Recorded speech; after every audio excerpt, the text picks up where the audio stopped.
Welcome to the Millennial Diner podcast. Hey everyone, it's me, Jeff. I'm here at the diner with Phil as usual. And, oh, this is so rad. We have Jonathan here with us today. Hey, Jonathan, say hi. Hey everybody, how's it Jonathan, going, guys? oh, yeah, we're doing great. Phil, you doing Yeah, great? I'm excellent today. Yeah. Are you hungry, Phil? I sure am. That's I'm good. I'm, I'm That's ready to good. eat. That's great. We have Lorraine here. Flo is out today. Flo is on vacation, apparently. Flo is usually our waitress. I don't know. She's been on vacation now for 3 weeks, apparently. See No, if we'll see if she ever comes back. Oh, that's that's a a good. long vacation. It is a long vacation. Hope she went somewhere nice. I hope so too. I know Lorraine was wanting her shifts, so I hope there was no foul play. I don't even know why I said that. I'm sorry, Lorraine. Anyway, Wow. yeah, I'm going there already. Uh, Lorraine, here's what I want today. I want some rye toast Hey, whoa. with a little bit of vegan butter, Ah, all right. a black coffee, and a vegan shepherd pie. All right, let's do that. That Oh, a sounds good. vegan shepherd pie. That does sound good. Okay. Jonathan, what are you feeling today for the diner? Oh, I'm going in your route too. I'm gonna have a cheeseburger deluxe, medium rare, with French fries, onion rings, and extra crispy bacon, side of coffee with a glass of water. Oh, Not vegan. no, that does not sound vegan at all. No, it does not. No, if Uh, you're going diner food, you gotta get a cheeseburger deluxe. It's like standard. well, the deluxe is very important. We've had other people come to this diner and get the deluxe. People are crazy about the onion rings. They're crazy about the coleslaw. They're crazy about the Oh pickle. no, pass the coleslaw, please. Oh, Lorraine, no coleslaw. Oh, yeah. You hold the unless you coal. want it, you can have it. No, no. I'm Throw not that. gonna eat it. It's gonna go to No. waste. No, throw that slaw out the window. That's what I say. All right, do it. Bill, some inspiring meals here. Or what are you feeling? I'm gonna have rye toast like you. That sounds good. I'm gonna go a little bit of butter and a black coffee. That sounds excellent today. Do you want the pot pie? No, no, I'm okay, thanks. No, I'm not as Okay. peckish as I usually am. Well, three cheers for a sweet order. That's what I say about that. Um, Jonathan, I'm so glad you're here. Uh, you know, we've known each other for a while. We've enjoyed concerts together. We've enjoyed listening to music together in the past, and now we're here to talk some music. I know when I think of you, I know what music I think of. I early on when I met you, you were DJing at at That a was a long time ago. a long Stony Brook time ago. Radio. Stony Did Brook that Radio. Yeah, 4 years. Yeah, and then you also had your nights at Saints and Sinners, the greatest dive bar to ever happen on Long Island, which shouldn't have happened because it was a Oh my goth dive God. bar on Long Island. Yeah. And what they had? Was it Depeche Mode posters everywhere or New Order posters? Yes. Yeah. The Yeah. the owner Joseph still is a massive Depeche Mode fan. Loves Dave Gahan. Worshipped him. So the place was decked out in Depeche Mode. It was. I wish people could understand. Like this bar did not belong on Long Island. There has never been a bar like this on Long Island. No. It was in a strip mall across from the gas station Yep. And in the same parking lot. and arguably the best bagels in Long Island. Hot bagels, right? Hot bagels, yeah, hot bagels That's coming true. down. 24-hour hot bagels, rainbow cookies, whatever you need, 24 hours a day. But yeah, Saints and Sinners was dark, red lighting, like just the vibe was. It was a treasure. It was a treasure that I think upon often. But yes, Man. I miss that place. Yeah, I miss that place. Yeah. I shot a movie there yeah, with Really? friend Will Link. Yeah, we shot one of his movies. I had a poetry book release party there. that's right. I Yeah. forgot about the poetry release party. Yeah, I had Now, that. wait, was it the same owner? Yeah, It gotta be. Yeah, I believe so. Yeah. yeah, Wow, I didn't even know he branched out to that. yeah. I think I might have been the only one. I don't know, but I remember. Yeah, it was a great bar. It was such a vibe in that place. Such a vibe. And they had shows. Like I remember On the Might of Princes playing there. Like it was like legit. I mean, they did everything. It doesn't even seem like a real place. It's like a unicorn. It's like it shouldn't have existed. No, because as soon as you walked in, it was like you completely immerse yourself in like the dark bar, the red lights that were everywhere. It was very, very vibey. Yeah. I miss that place. Oh yeah, they went over the top dark goth. Like like I said, he loves Depeche Mode, and like everything was about Dave Gahan, especially the Violator era. Like Yes. that was like his that and music for the masses was his like idea when he made the bar, and that was the energy vibe and everything that he put into it. That's why it looked like that, and then yeah, the daytime and the lights look so different. Yeah. Well, we shot the movie there. It was during the daytime, and I remember going in there and being like, "This is weird. It's not supposed to be Yeah, like this. Bring the no, darkness." yeah, you saw all the wood floors and everything. It was like, what? There, I thought the floors were black. Yeah, and it had a cage, of course. That's the other part of it Oh on the yeah. dance floor. Yeah, Can't not have your cage for demons and whatnot. You need to hide in there. But John, I remember you DJing there a bunch on like yeah, I Sunday did it nights. Sunday nights. Yeah, Yeah, yeah, after we got our work. yeah.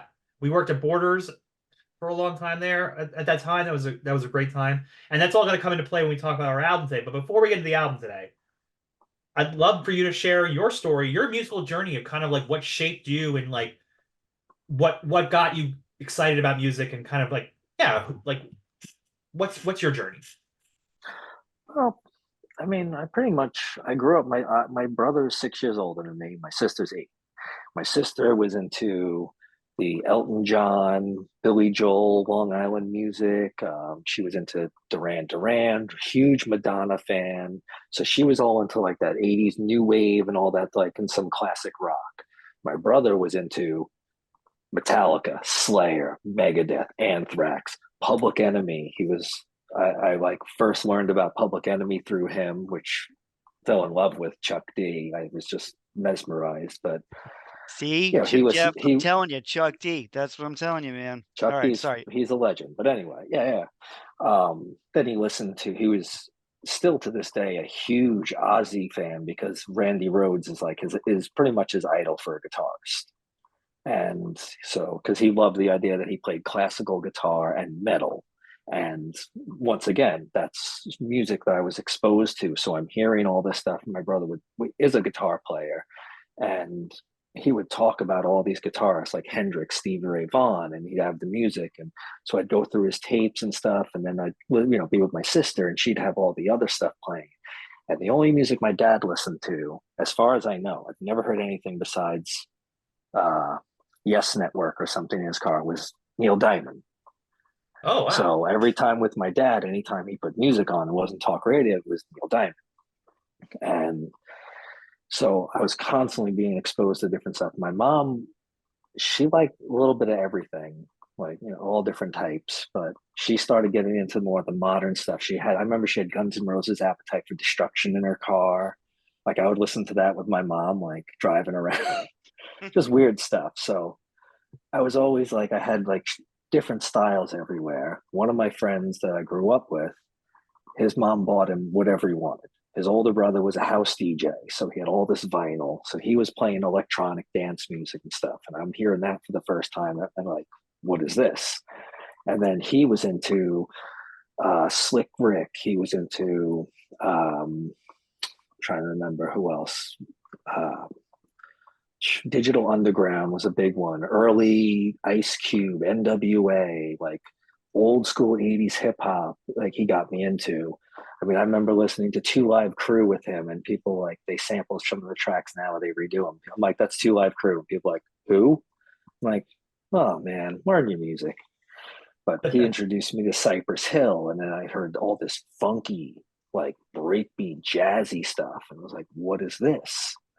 And then once I started working at Borders, I got turned on to actual jazz like Miles Davis, John Coltrane, and then I started digging deeper and getting into that. And it just kind of mixed around. And all throughout this whole period, I mean, I grew up listening to Prince and Bowie and Zeppelin, but learning about all these other artists that existed out there just opened the doors up. And then I discovered groups like Autechre, and I discovered like Plaid, people like that, Aphex Twin, and while listening to Radiohead and Nine Inch Nails and Ministry and Skinny Puppy, it was like a whole new world opened up just by sifting through and being like, oh, who's this?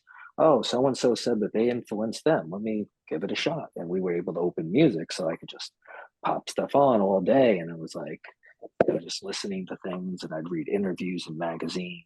People would just talk about all the new upcoming artists like the Orb, and just psychedelic electronic stuff, Brian Eno-esque feels, and I don't know. I just always felt like music was just so overwhelming and everywhere. I even started diving into country music and listening to like Hank Williams III, and then some folk stuff like Nick Drake, and just being like, wow, there's so much to offer, like everywhere. You And then very find, eclectic, very eclectic. Like that's what your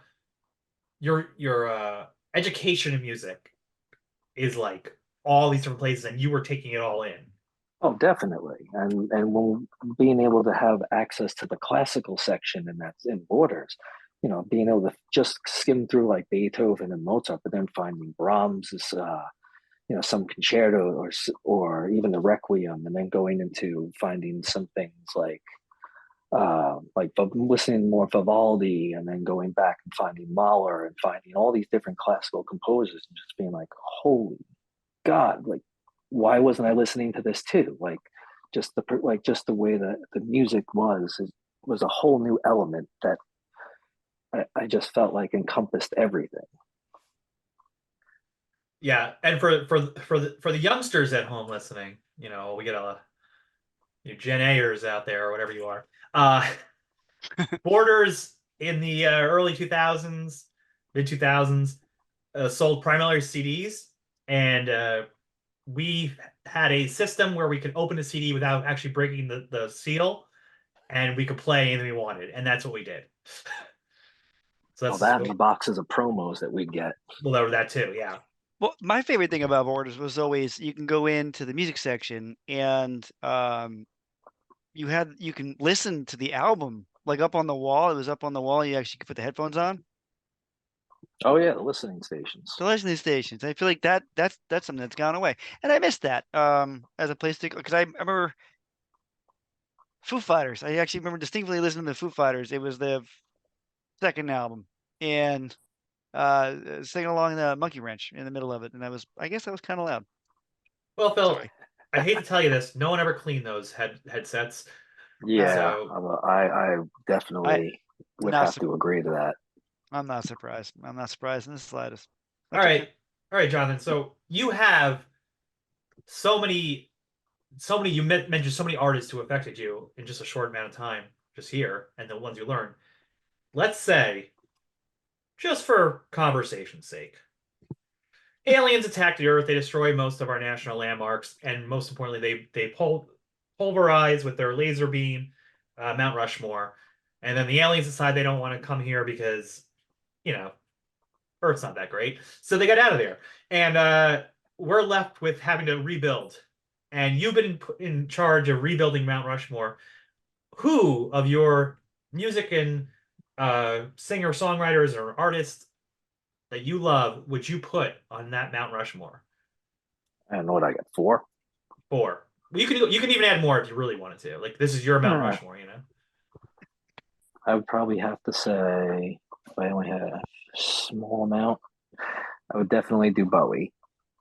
That's a given. I would throw Miles Davis up there. No. Uh, Now it gets slim. Now it's hard. Probably Trent Reznor and Amon Tobin. Ooh. What was the last one there? Sorry again. Amon Tobin. That one I'm not familiar with. Who's Amon Tobin?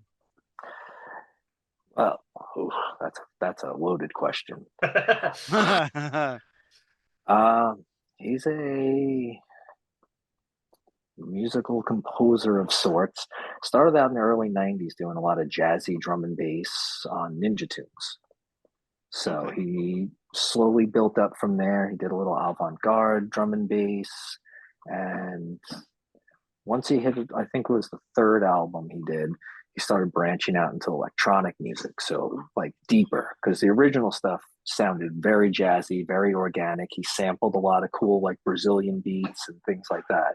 Mm. But as he progressed, he started adding more of an electronic feel to it, where it was like heavy basses, like just like I would say at the time, like groundbreaking sounds. And then he had his side profile name called Two Fingers, where he Oh, did hip hop because he loves hip. He's like, grew up loving hip hop and everything. So each album gets different. He did an album called Foley Room where most of the instruments and everything were from a Foley room, oh and he wow. used the samples and created the music through that. His newest stuff that he's been doing now is very just I would say ahead of everything else in that style of field. He does whatever he wants. Like some stuff, it doesn't have to have beats, but it has like sonic sounds. He programs his own stuff. He makes his own instrument sounds. I mean, he's been around since early '90s, and then he's got multiple side project names. Only Child Tyrant is like a punk rock sounding electronic stuff, but there's not one live instrument on it. He programmed it all, Oh, and that's it's cool. ridiculous.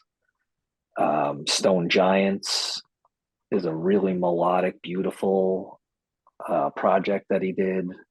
I'm trying to just ramble off some background stuff, but yeah, I mean, he's been doing this for so long that I feel like he's one of the most underrated artists out there because so many people are like who, and then they listen to his music and they're like, holy shit! Especially the early stuff, and you kind of follow the progress through. There's a video on YouTube you can watch it called I Sam. It's his live concert performance where he set up all these boxes and all the boxes have video projections and it looks like it's in 3D and he's in the center of it, almost like at the console of the space station, and he's doing everything live right there. And the whole thing changes throughout the show. And he programmed all of this stuff, visuals as well, and it's ridiculous. Is he And they were is he inspiring to your work? Because hugely. you write and record music under the name Hypnotic Transmissions on Yes. Spotify and on Instagram, and uh, and it's how would you describe the music you're making these days? um, I try to stay in the realm of those artists that I named. I Yeah. like doing different projects. I don't like repeating myself like one after another. I don't mind doing like just say if I do a drum and bass song on one release, I don't mind doing one on another, but I'm not going to do a full straightforward 4 or 5, 8 songs of just that genre of music. I like telling stories through everything. So I will add a long, like 10-minute ambient track or a drone track or even just a piano piece of something that's short, but just almost like trying to tell stories through the music so the listener can hear it and just kind of develop their own perspective. Oh, I love that. All right. So, from your Mount Rushmore, from one of these artists, is there a song you'd like for us and our listeners to hear right now? Definitely. If you can play Subterraneans by David Bowie off the album Low. We absolutely can. And this is our first Awesome. time playing David Bowie on the show. First time David Bowie has showed up at the diner. We're very excited. Here is Subterraneans by David Bowie. Bill, how do you feel about hearing David Bowie on the Millennial Diner podcast? I'm excited we finally got to it. David Bowie's come on, man. There's a legacy. If you do the walk back, a little walk back from emo, definitely from emo. You can work your way back to David Bowie. So it's about time we had him on here. Well, not even emo in general, but the band My Chemical Romance Yeah. clearly took a page from David Bowie in that the recreation of their themes and their characters for every album, as we've seen before. We covered for season one, we covered the Black Parade. Yep. And I have been eagerly waiting one of my favorite albums, possibly one of my favorite albums of all time. Well, definitely one of my favorite albums of all time. Might be the album I bring with me to a deserted island, not a desert. No, a Not a desert de- island? a No. deserted island, not a desert Des island. No. right. All right, We so do this everything. you can have palm trees and bushes and stuff. It's not a desert. It's just Right. deserted. Okay, Mhm. so it can be tropical. And there's also dessert. There's also And dessert, like some yeah. nice ice cream, Yeah. vegan friendly ice cream treats. Yes. Yes. Three Cheers for Sweet Revenge is their sophomore album, their major label debut.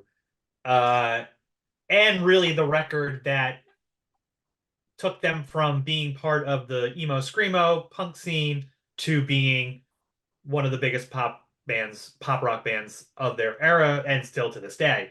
The album was released on June 8th, 2004 on Reprise Records. That means 2024, the year we are in, is the 20th anniversary for this record, which is wild to think. Um, Yeah, definitely. June 8th, 2004, I was working at Borders. I know this because on June 1st, 2004, we got the shipment of next week's new releases, and we got this one. I think we only had like 4 copies of it. I remember I knew it was coming, and I knew that in the music department we got stuff early.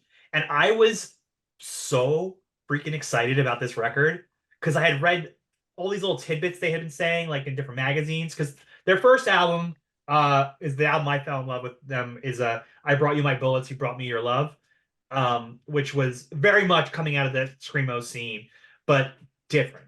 There was something else going on. It was like, oh, Oh, this the is intro track made that album different. oh yeah. That little guitar lick with it sounded like through an old transistor radio just Yeah. brought that album to life. It was like, wait a second, what am I hearing? I like, what is this? Well, and that was similar, and I talked about it on the show before, but my first time seeing them, I was like a deer in headlights because I'm like, this band is different than the other bands in this scene. Like it just was so apparent to me. I was like, it was like a record scratch moment, like, who is this? And that carried me through that whole album. So when I heard they were coming to this album, Gerard Way would drop details like in like AP magazine. He would say like it's gonna be this pseudo conceptual horror story, he said. And I'm like, all right, tell me more. And he said it's a story of a man and a woman who are separated by death in a gunfight. And he goes to hell only to realize by the devil telling him that she's still alive. The devil says he can be with her again if he brings the devil the souls of 1,000 evil men. And the man agrees to do it. So the devil gives him a gun. That was the idea behind the concept. And the record ended up being a little bit more about lost in real life, but that was the main story. I heard that and I'm just like, what? Yes, everything you just said, I need this. And he was also talking a lot about how they were inspired by like the Preacher comics. And based on that story, I can't help but imagine he was inspired by The Crow. Like there were so many things about it that were so pulpy comic booky about it that I was just like, well, if it sounds anything like that last album and it has these kind of like thematics in it, like I can't wait. So like June 1st, 2004, we got the shipment. I saw the CD for the first time. I saw the artwork for the first time, which is a art piece that's I feel like it's an iconic cover at this point. I mean, you see it, and that's My Chemical Romance. It is Oh these yeah, it's these main characters who are clearly in love, but they're staring at each other from profile, and they're like bloodied up, like they've and been through something. he did the artwork, He right? did the artwork. Yeah, it was That's his what. art. Okay, I thought so. Yeah, yeah. So I remember holding that CD. I was very good. I didn't open it to listen to early. I was like waiting. I knew I could have, but I was like, it was so important to like sit down and listen to that record when it came out in its entirety. But I remember flipping it over, and for those of you lucky enough to be on YouTube, the back picture is the picture that I have behind me right here. And I just saw this, and I was like, oh, they have their brand, and they are coming for it 100 with guns blazing. Like they know exactly what this is going to be. So even before I heard it, I was like losing my mind about it. And then I heard it. And and then lost your mind some more. and I've been losing my mind consistently for 20 years listening to this record. Like it's a great record. yeah. Look, Adam, I wouldn't even put it in like the emo category. When people Yeah. say it, I'm like that's not maybe their later stuff. Okay, you can say yes, but that album is that. We'll talk more about it later. I know, but I mean like that. That's it's not. It didn't fit the scene. No, it It did. was not. It was not what I expected, and I loved it because it was different. It was a standout. Like this is us, and everybody else. You guys keep doing your thing, which sounds very similar in every way. We're gonna do this, and for a sophomore record to really say, "Hey, piss off, everyone. We're gonna do our own thing." Yeah. That's crazy. Well, it's confidence, right? And that's what the album feels like. It feels Definitely. really confident from the start. It's like even it even the does. idea. Even sorry, go ahead, Phil. It doesn't sound like a sophomore album. Like it No. just doesn't. It just doesn't. And No, anyway, and then Jeff, when you say like you like you say this is a 20-year-old album. This doesn't even feel like a 20-year-old album. It still sounds new and fresh. And I listened to it today again, and I just was like, man, this album is so good, so good, and like ahead of it. It's ahead of it. Yeah, well, they had Howard Benson produced it, who was a pretty seasoned producer at that point. I remember before the album came out, they had an article. They're like, "We want Trent Reznor to produce it," and I'm like, Yeah, I that don't know won't how that's happen. gonna happen, but sounds awesome. Yeah, Could but you like, imagine what that would sound like if he did that? It would be so yeah, different. The it'll bass probably would be so different. There would be more of that electronic-y synth bass happening it might that sound more like element that he brings. that Halsey record he produced a few years That was a ago. great record. Yeah, but because Halsey is a pop star who was influenced by My Chemical Romance, and then worked with Trent and Atticus on that to so it's pretty wild kind of how it all came together. But yeah, no, I can't imagine that. I think what Howard Benson did on the recording of the guitars, the drums, and the vocals in this album. The Gerard's vocals capture it's not even like he's like a perfect singer. There's so much like fury, and there's like it breaks sometimes and he gets kind of whispery and hot, and he sings high, he sings low. It's like it captures all the ups and downs of his voice in such a way that I think the crispness of that is part of what makes it sound like it's still new. Oh, definitely. It was great to hear Gerard like kind of get away from the screamo, like the real screamo stuff that was on Bullets, and became kind of a singer and really shine as a frontman on this album. And it's like stupid to be this amazed at how good of a frontman he was. So young, but he was, and you can see where like the David Bowie influence was totally there. That and I believe forget his name now because that's where I'm at right now. I'll get back to it as you were. Well, I think what you're saying, Phil, is very apparent off the opening track of the album. Very apparent in the opening track of the album. Uh, I could the go track ahead. is called Helena. It serves many purposes for this band. It was the second single on this album. It is the single I think that pole vaulted them to the highest level. Like I feel like once this song hit, it was like it's anthemic, it's bombastic, it's fun as hell to sing along to. It does all the things with his voice. Like it opens up in such like a kind of like a softer part, and then it explodes with the music. Um, it's also interestingly enough, from what I've read, a lot of it wasn't. So they're saying this is a concept record. The first song isn't about the concept record. It's actually a Isn't it about song someone's like his aunt's death or his something? grandma, yeah, him and Grandmother, that's what Mikey it Way's was. grandmother passed away while they were off being in the band, starting this whole thing. And they said that she was like kind of like their inspiration for art as they're growing up. And they felt kind of devastated to not be there for her at the end of her life. And that's where that song really comes from. But you wouldn't even know that. You don't need to know that because you can just feel the it's like it's a funeral song, right? But Right. it's Oh, like definitely. And it and fits the then concept though of the death. exactly. Someone died, whether it's one of these lovers or not. Like I feel like the whole time going through the story, it's like a little bit esoteric at times, which is fine. I don't need it to be like word for word the story. I kind of like having it being interpretive in a lot of ways. And I Oh, think definitely. that adds it. But I mean like, it's just this like gothy pop sing along, and like the hook of the So Long Good Night, to the point where they, eventually they added, not on the actual album or the actual title, they would, they do that thing, the record company's like Helena, parentheses, So Long Good Night, because that's the part that gets stuck in everyone's head. Um, the other thing about this song that's really important is the music video. Do you guys remember the music video at all? Yeah. Yeah. Vaguely, a little bit, not as well as I ought to. Well, the music I video, literally just watched it again. perfect. So you could I did too. I think it's in an era. I think in 2004, I feel like it was the decline of music videos. It was starting to end, right? Like Mm. what we Yeah, were used MTV was to, no longer doing videos all day. It was about all those real shows. reality shows and things like that. Yeah, Puff Daddies. It's their second video, but when I saw this video, I was like, this is the aesthetic that I imagined for them for forever since I first heard them. It felt like they like nailed it in this video. The video story is it's the band at a funeral for a young woman named Helena who's in the coffin. Uh and it's a funeral, but it's also kind of like a musical number, and there are people in funeral garb dancing and while he's at the pulpit leading the service. He's wearing an all black suit, like a velvety suit, kind of a red tie. He's got the pale makeup, the kind of like reddish eye shadow, the long hair, and he just it's like, oh yeah, this is the visual representation of this band that I thought would eventually happen. The music video goes on, and then in the middle of the video, the big twist is Helena wakes up from the coffin. The undead woman is a ballerina, and she has her own dance.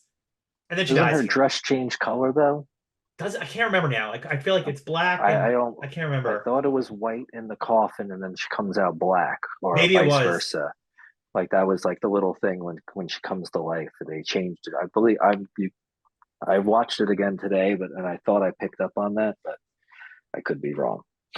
Well, it certainly evokes that feeling. And then I think the climax when she does die again, and it's the band carrying out the coffin in the rain down these steps of this like majestic church, which is not too far from where I live in Koreatown here in Los Angeles, and it's Oh, a pilgrimage spot for the my chem army, MC Army. They go visit it.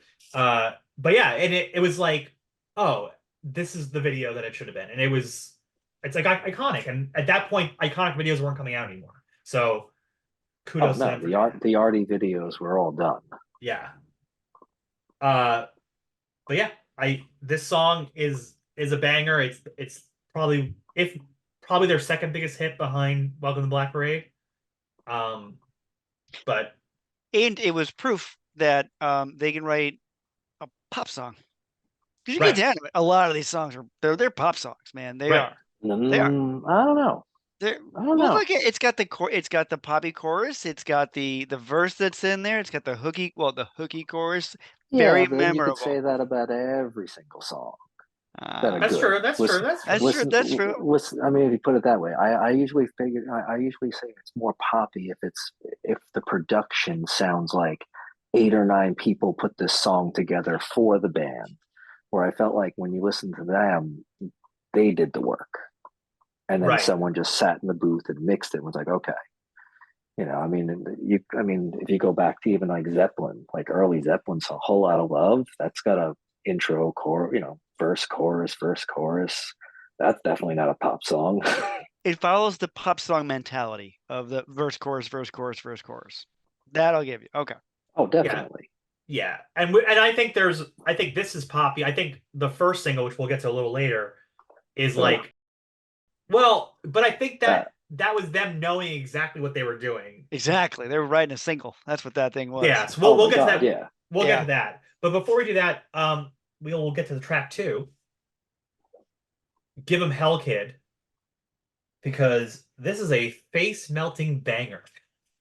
Is the Oh, second song. this is the track that just rips it up. Oh yeah. I mean, when he comes in with "Oh baby, here comes the sound," boom, took a train. Oh my god. Is it me? Am I the only one? Let me ask. When the way Gerard says "baby," it's like the coolest sounding sound. It's just, man. Or sugar. He says sugar later on. Sugar, yeah. Sugar, yeah. Sugar It's says it later. just I the think it way was in Hang 'em High. Oh yeah. yeah. I don't understand how you could make that where it sounds so cool. I'm like, I've always tried to like recreate it. Spoiler alert, it doesn't go well. It just sounds creepy. And the older I get, the creepier it becomes, to be honest. But yeah, Well, I always think that My Chemical Romance, aside from coming out of this like New Jersey screamo scene, they also had. I mean, we've talked about this before, but Ray Toro clearly was an Iron Maiden fan. The way he plays guitar, it's just like it's just he wails. And then the other thing that they really always threw back to like that MC5 dirty rock era, like Iggy and the Stooges. Like they just had that kind of like grit to them, and I think that comes out in the way he says things like baby and sugar, and like, it's it's that, I don't know, like that dirty old Detroit rock and roll, right? There's some grit to every one of these, although it's very. I'm not gonna. I can't say it sounds produced. It's not produced. Like I'm not hearing like Jonathan pointed out. I'm not hearing 17 guitars and 16 drums layered on top of each other, make that wall of sound kind of thing. It's very cleanly recorded, but I feel like there's a lot of grit and grime to the way it sounds, and I think that really comes out, particularly in this song. I think this is where we get to Oh, definitely. that kind of feel like, oh, we're going somewhere. Well, we just went to a funeral, and now we're gonna go somewhere kind of macabre. I mean, give him hell, kid. Love it. Love I that was Oh trying track. to yeah, I was trying to figure it out. I think for me, it's this one is the point of view of the lover who survived, Who survived? Right? Yes. missing her lover who she believes is dead and gone, and little does she know he's just made a deal with the devil to potentially return to her. Right. So And I this is think I yeah, it's the title is the giveaway. I think the giveaway on this, you know me in titles, yeah, is like the giveaway is that she's kind of, well, give him hell, kid, down in hell, because I think that's where he ended up, right? Because we actually, this is the first time we get into the story right. of the yeah. It's Demolition the Lovers. Yeah. it's the real beginning of. The only thing I don't understand in this song is the ephedrine. That I had to look up what ephedrine was because I was like, this got to be something like something to wake you up, or it's gonna be something like it's for low blood pressure. Like I don't know why that's. It just sounds cool. Maybe it just sounded cool. I don't know, but Shot me full of it's ephedrine. Yeah. ephedrine. It's to prevent low blood pressure. I don't know. Well, May- it does rhyme with this is how we like to do it in the murder scene. Uh, Yeah. So maybe I maybe just it's for sake of the rhyme, but that's the only thing I don't understand in this song is the usage of the ephedrine. Folks, if out there, if you know I'm wrong, send me a letter in New Hampshire. I'll be more than happy to read it. send him some And then ephedrine well, in a Oh, I hypodermic don't. needle. Oh no, don't do that. That's a bad idea. That no, Oh, don't do that. Sorry. that's across state lines and stuff. That's like a Oh. federal offense. I don't do yeah, that. it's only low blood pressure medicine. Yeah, and this is how we like to do it in the murder scene, Phil. So, uh, murder, the life on the murder scene, and by the way, is the name of the live album Live album, yeah. that they put out about a year after this. With Jonathan, I'm pretty sure there are some songs from the show we went to, uh, on that live Really? album. I'm pretty sure. Yeah, they recorded a bunch of those. Well, they only did the one show in Jersey, right? Well, they did two. Or they did two.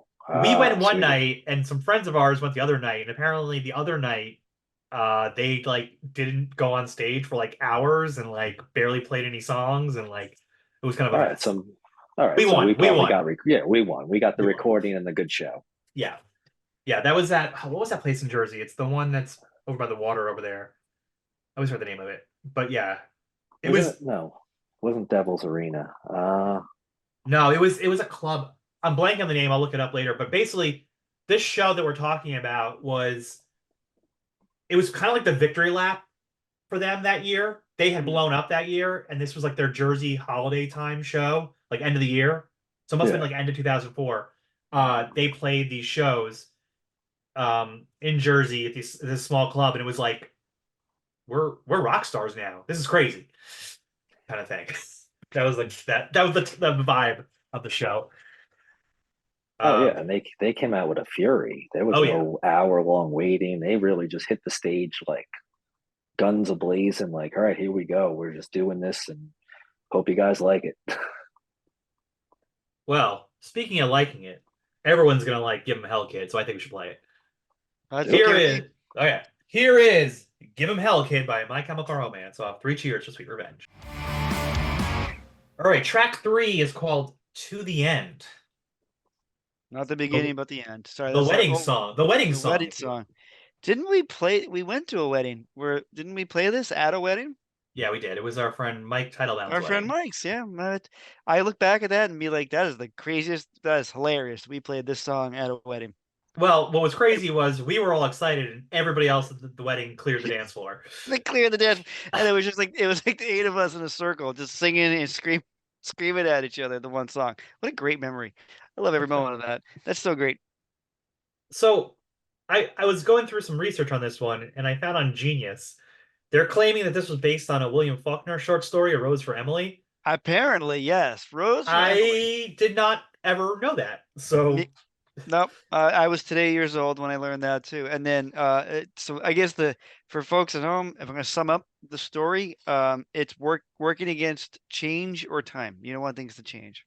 right. Macabre. But did you read the description of it, Jeff? Yeah, spoilers for everybody. Emily's lover, her betrothed, dies, but instead of burying him, she just leaves him upstairs in a bed with a rose, And then, and no one finds out until she dies, and then they're like, right. "Why does this place smell so bad?" And then they find out why.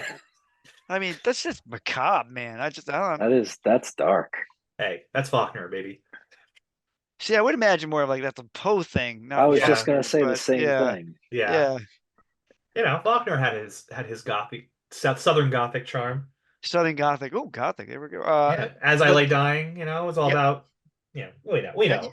As LA Dying, it's all about a dude trying to get a new wife. That's really all Yeah, that and is. then there was actually a chapter from the point of view of the corpse of the wife. So It's just weird. American literature at its finest. American literature is. You know who hates Faulkner? Who? Our executive producer, my wife Megan. She fucking hates Faulkner to no end. Hates Faulkner. Well, you can tell your wife that I don't necessarily think you need to listen to read William Faulkner to enjoy to the end. No, no. To the end, you can just enjoy to the end on its own because it stands. I mean, you're coming off like this intense, fast-paced song, "Give 'Em Hell, Kid," and to the end is not letting it down, not stopping Nope. for nothing here. Nope. It's ferocious as well. It's a ferocious little ditty. Um, if you marry me, would you bury me? Would you carry me to the end? Like, it's so simple, but it's so evocative. And I think this is kind of showing off where they do with their songs.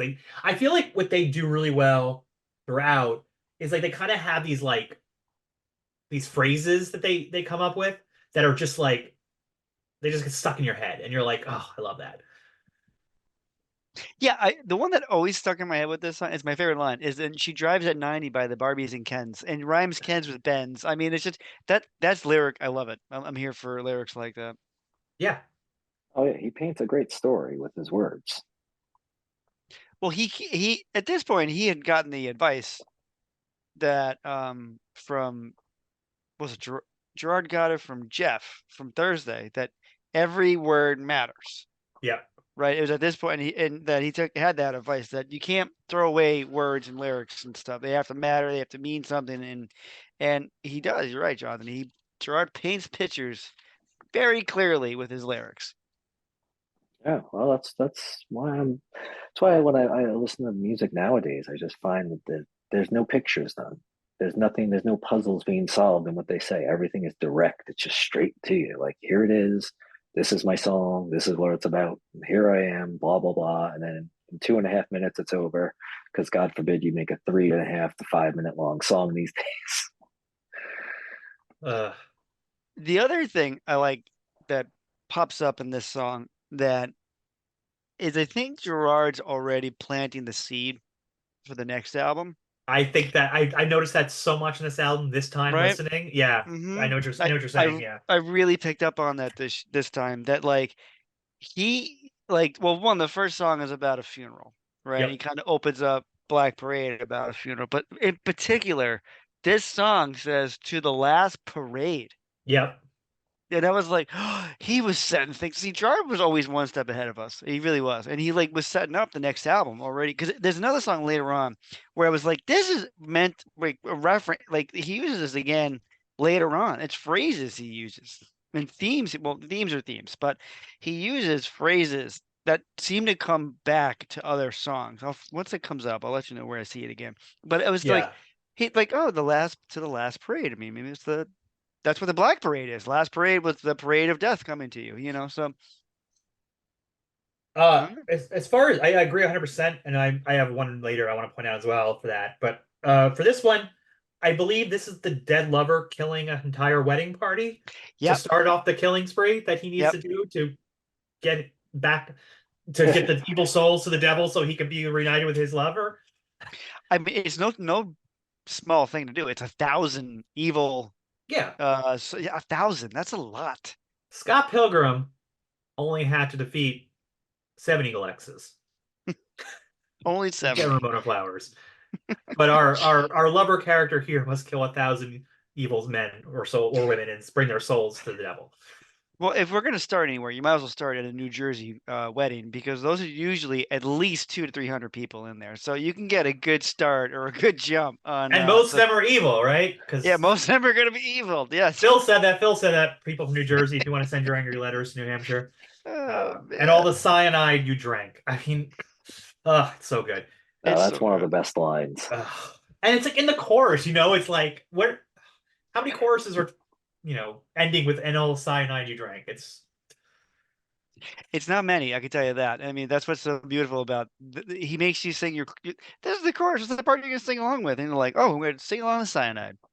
But the other thing, again, I'm always feeling like I'm in this really like pulpy, Vertigo, violent comic book when I'm listening to this album. It just feels Oh, like definitely. yeah, it's it's just dripping from both the music and the lyrics.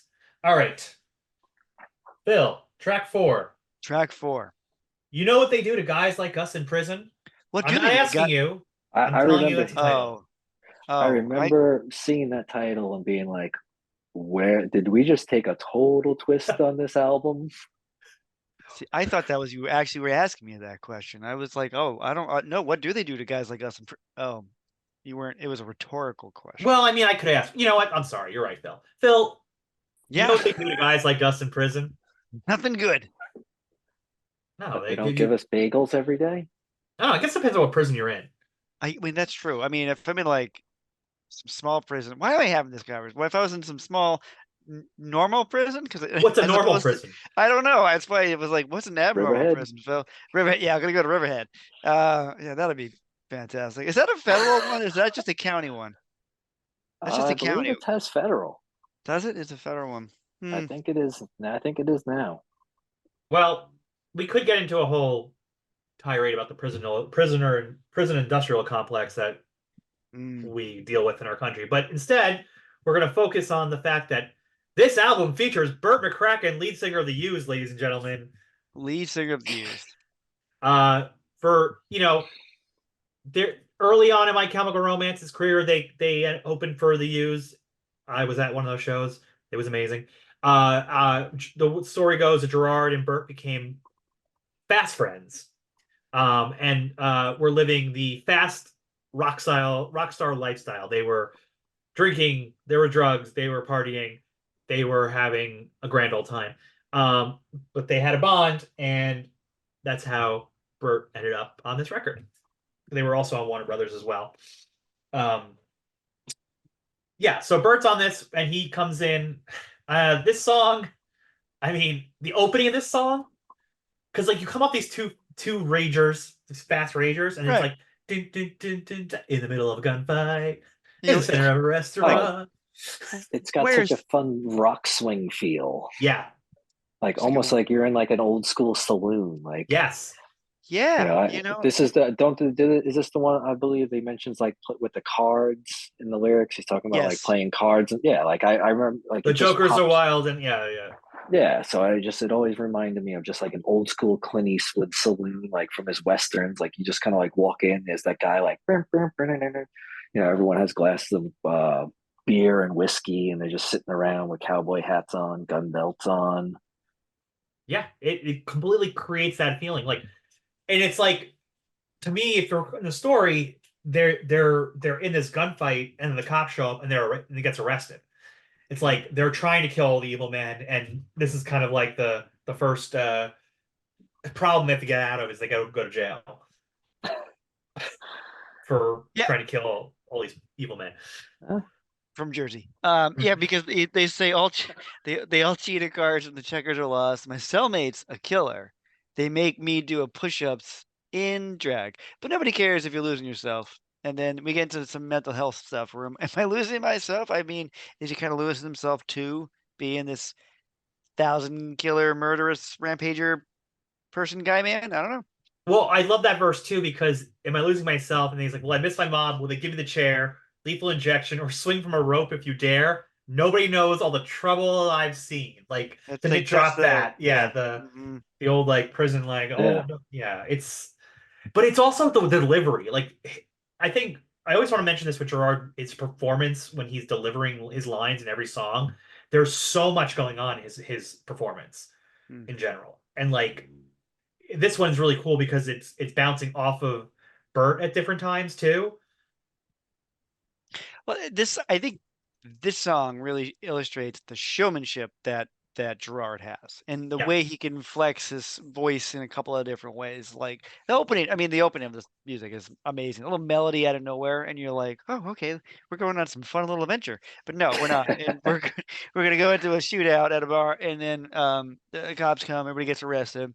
Sounds like a Saturday night, Long Island, and wow, I'm really really leaning into this one this week with this one. The only thing I don't get, help me out, Jeff, is the keys to the hotel part. do you have the keys to the hotel? Because I'm gonna string this motherfucker on fire. That is like, whoa, where are we going with that? That's out of nowhere. Who are we setting on fire? Do you know?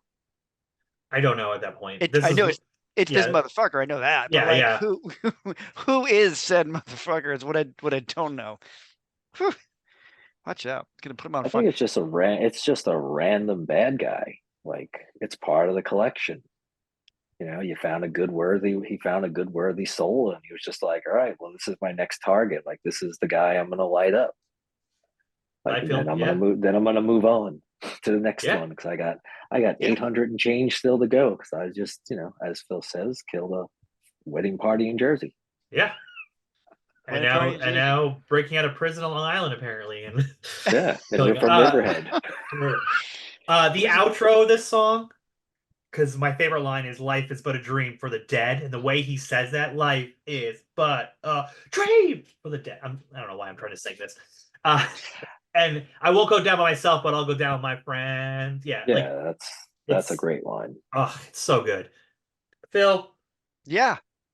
do you want to play? You know what they do to guys like us in prison? What do they do? Oh wait, that was rhetorical again. Yes, I think we could. This would be great to play this one. All right, well here we go. What a great song! That laugh at the end that like Gerard does, like Is uh, that him? You think I that's th- him? I think it's Gerard. I used to think it was Bert, but Mm. I'm thinking back to like some other Gerard things, like seeing him do the live performances. Sometimes he just laughs like that. So I think it is. And also, what's funny about that laugh is I connect that to the opening of the next song completely. Mm-hmm. Like I hear that laugh, and I'm now ready for this intro to what I would call their dark pop smash song. I like that. This is That's a good description. yeah, the inspiration for countless live journal posts in the Yeah. early to mid 2000s. We of course are talking about "I'm Not Okay" (parentheses I promise). Um, I I assure you, I'm not okay. yeah, trust me. Um, so real quick on this one, this album came out in June. The single came out around that time. We'll get into the video and stuff in a second, but I first heard this song at Skate and Surf Fest in like April 2004 in Asbury Park, New Jersey. Um, I had seen Mike Chem play that the year before. They were on the small stage outside in like the vestibule, but now they were a main stage band, which was this big convention center. It's like a big hall with tons of seats. It's pretty huge. Thousands of people fit in there. But the way they had it set up, if you were up high, you could like walk around the whole venue. And like they had doors that went into the seats or on the sides. It was early in the day that room hadn't opened yet, and one of the doors was open while I was walking by. So I poked my head in, and my cam was doing their sound check for their performance later, and they were checking this song, and I was like, Mm. "What is this?" And I was like, "Oh, I see what you're doing here," because it was very anthemic, very much like the "I'm Not Okay" is so simple. It's so catchy. I'm like, oh, this is where you're gonna kind of like explode. This is gonna be on the radio. This is gonna get stuck in people's heads. This is like the earworm pop song. Oh, well, yeah, going back to what Phil said earlier about them being pop, this is the song that when I first heard them, I was like, oh, they're a pop band now.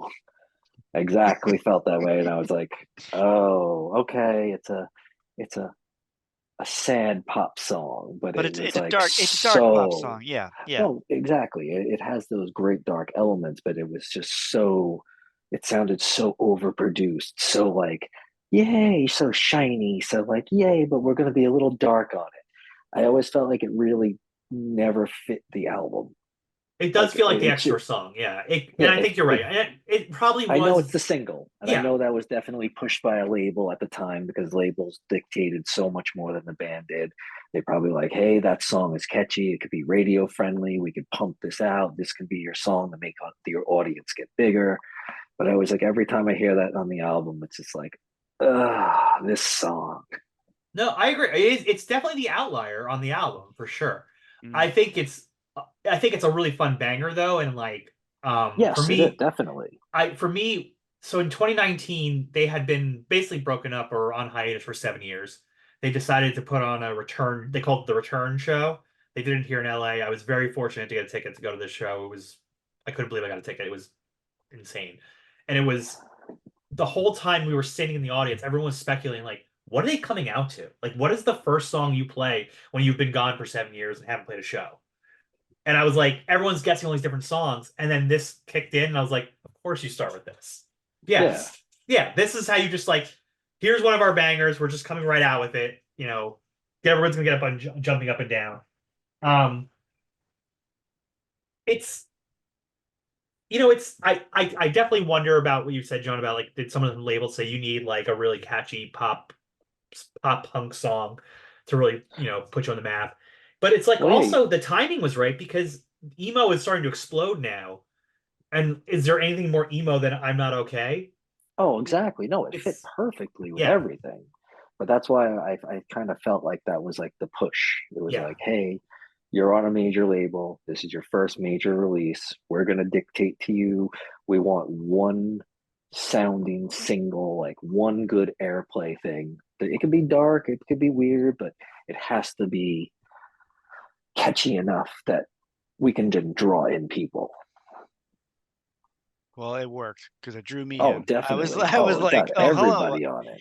It's funny because Jeff, I at this point I had moved up to New Hampshire, yep, and I remember you emailing me or text or whatever. You were like, you should check out this band, particularly this song, and I was like, sure, okay, fine. And then I watched it, the video, and I was like, what? Who is this? And then I got sucked into my chem after that. So this was my entry point into my chem, and I'm like, It was mine as well. yeah, I'm here for it. Let's do this. I mean, it's a pop tune, but I'm okay with it. Oh, definitely. Yeah, Okay with it. definitely. I mean, it's and as far one because I appreciate the very early. Only certain bands will do stuff like this early. Like, and I remember Thursday, like Jeff, we talked about Thursday was an early adopter of like addressing like societal things, and I think My Cam is another one because we're actually getting to mental health as a yep, topic, and I've always appreciated that about them that they cared enough to. Yeah, I mean, yeah, it's a pop tune. We talk about it, like I'm not okay. I get it, but at the same time, it's like he's also kind of saying it's okay to say you're not okay, and that's acceptable. yep, Oh I'm yeah. here. I'm here for that. No, Robert Smith has done that multiple times on songs with The Cure. There's songs that are so catchy, and you're listening to the lyrics, and you're like, whoa, whoa, whoa, wait a second there. Like, I love The Cure, but I mean, that's one of the things that catches me with some of their stuff that you hear it and you're like, oh, this is, a beautiful song. It's so fun. And then you actually listen to the words. It's like, oh my God, this is really depressing. But I want to smile because the music is so beautiful. It just works. well, that dichotomy always works. The poppy song and like the sad introspective lyrics. It just always makes Mm. it for such like a an Right, but interesting you have to dichotomy. use the right words. Right. Yeah, you That's can't just be.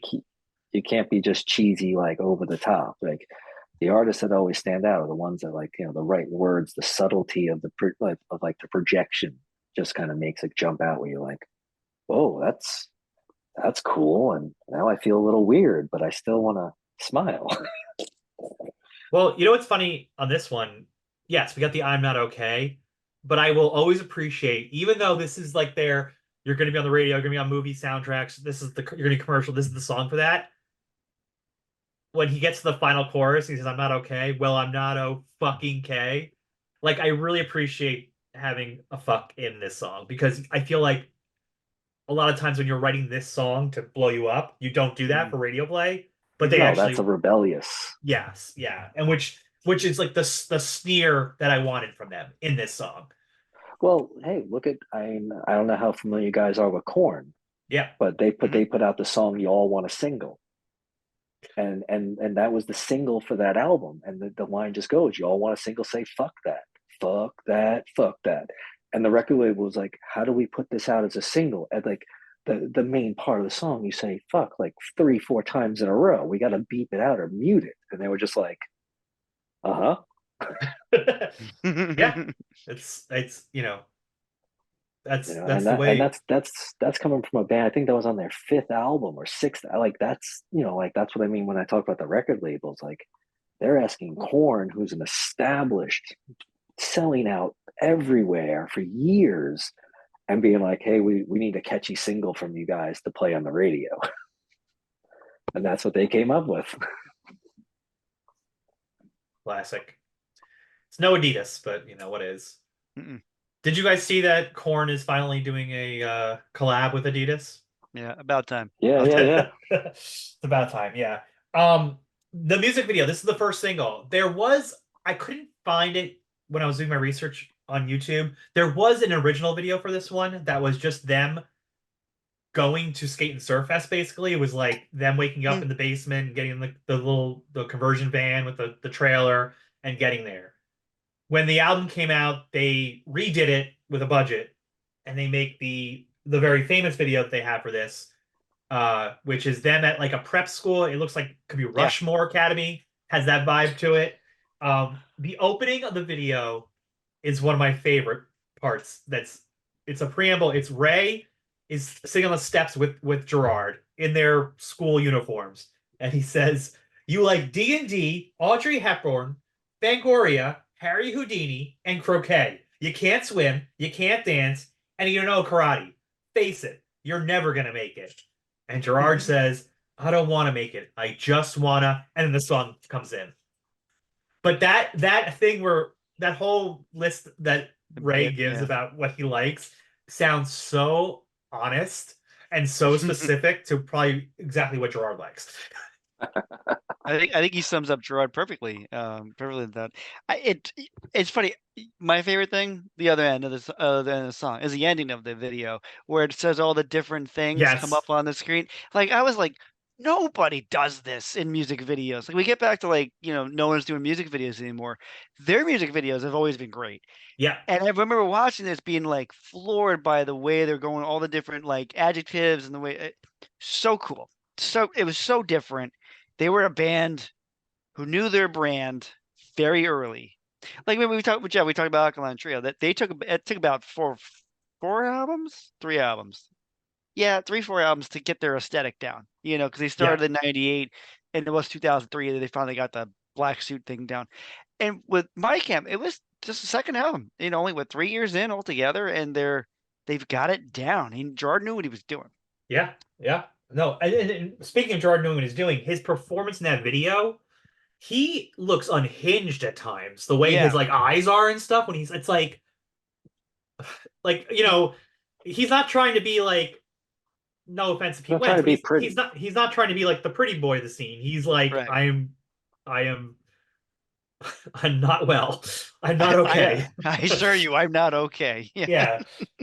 yeah. Like don't come fangirling me and thinking I'm gonna be this like loving dude and super happy. I'm internally fucked up, so I got baggage. Uh but yeah, it's a song as far as the song goes, it's a song about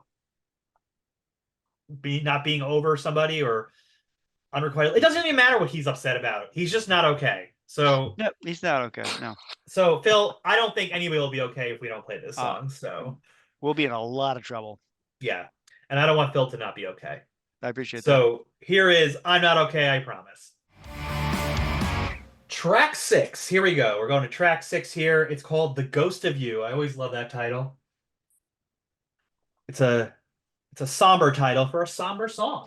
Yeah, we're gonna slow it down for a minute. We're gonna take a break, slow it down, drop beat down by half, or so, and talk about losing a loved one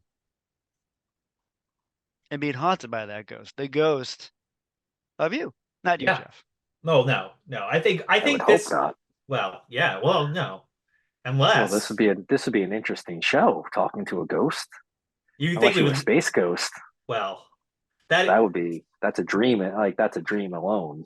that's my inspiration for hosting anything is to be like Space Ghost. That's my inspiration for life. Space ghost. Yeah. Voltar? Voltar. Dark. You know, they were on this is a side this is a side tangent, but they were on Max for a while, and What? I was like, oh, I want to watch some Space Ghost, as I do often, and they took them down, and I'm really upset about it. I'd be annoyed by that. Yeah, it's like I can't find the rest of the seasons to buy because I can't watch it any other way. I know it should be just streaming like nonstop on Tubi or something at all times. Hey, But give me a petition. I'll sign it. all right, well, Space Ghost of You is the name of the song, and yeah, I think this is about one of the lovers uh mourning the death of the other, right? Right, missing the other one. Yeah. Yeah. I mean, it's very effective song. The lyrically, it's very it's really to the point, I feel like. But what I really like about this one is the music on this one because it just feels like they're flexing a different muscle on this one, which Yeah. we haven't heard yet in the album. Like I wouldn't say this is like them making a ballad. I wouldn't like, like often it's like two pop songs and a ballad is your three singles. This is the third single, it's a slow one, but it's not like a ballad, it's just more of a moodier song. No, it's a different song. Yeah. It's definitely more straight up like an emotionally written song, and I don't know. It kind of it flows with the album. It makes it the diversity of it going from the each track with a flow with the story. It's not just that's why it works with the album because it doesn't just keep that continuous punch. I like how the bridge is very simple. It's like if I fall, I fall. It's like, and then it's some woes. Like there's a confidence here that you're just as you're saying, like it's hitting that flow so well. Um, Also talking about music videos, this video. So we saw them do the "I'm Not Okay" crazed prep school video.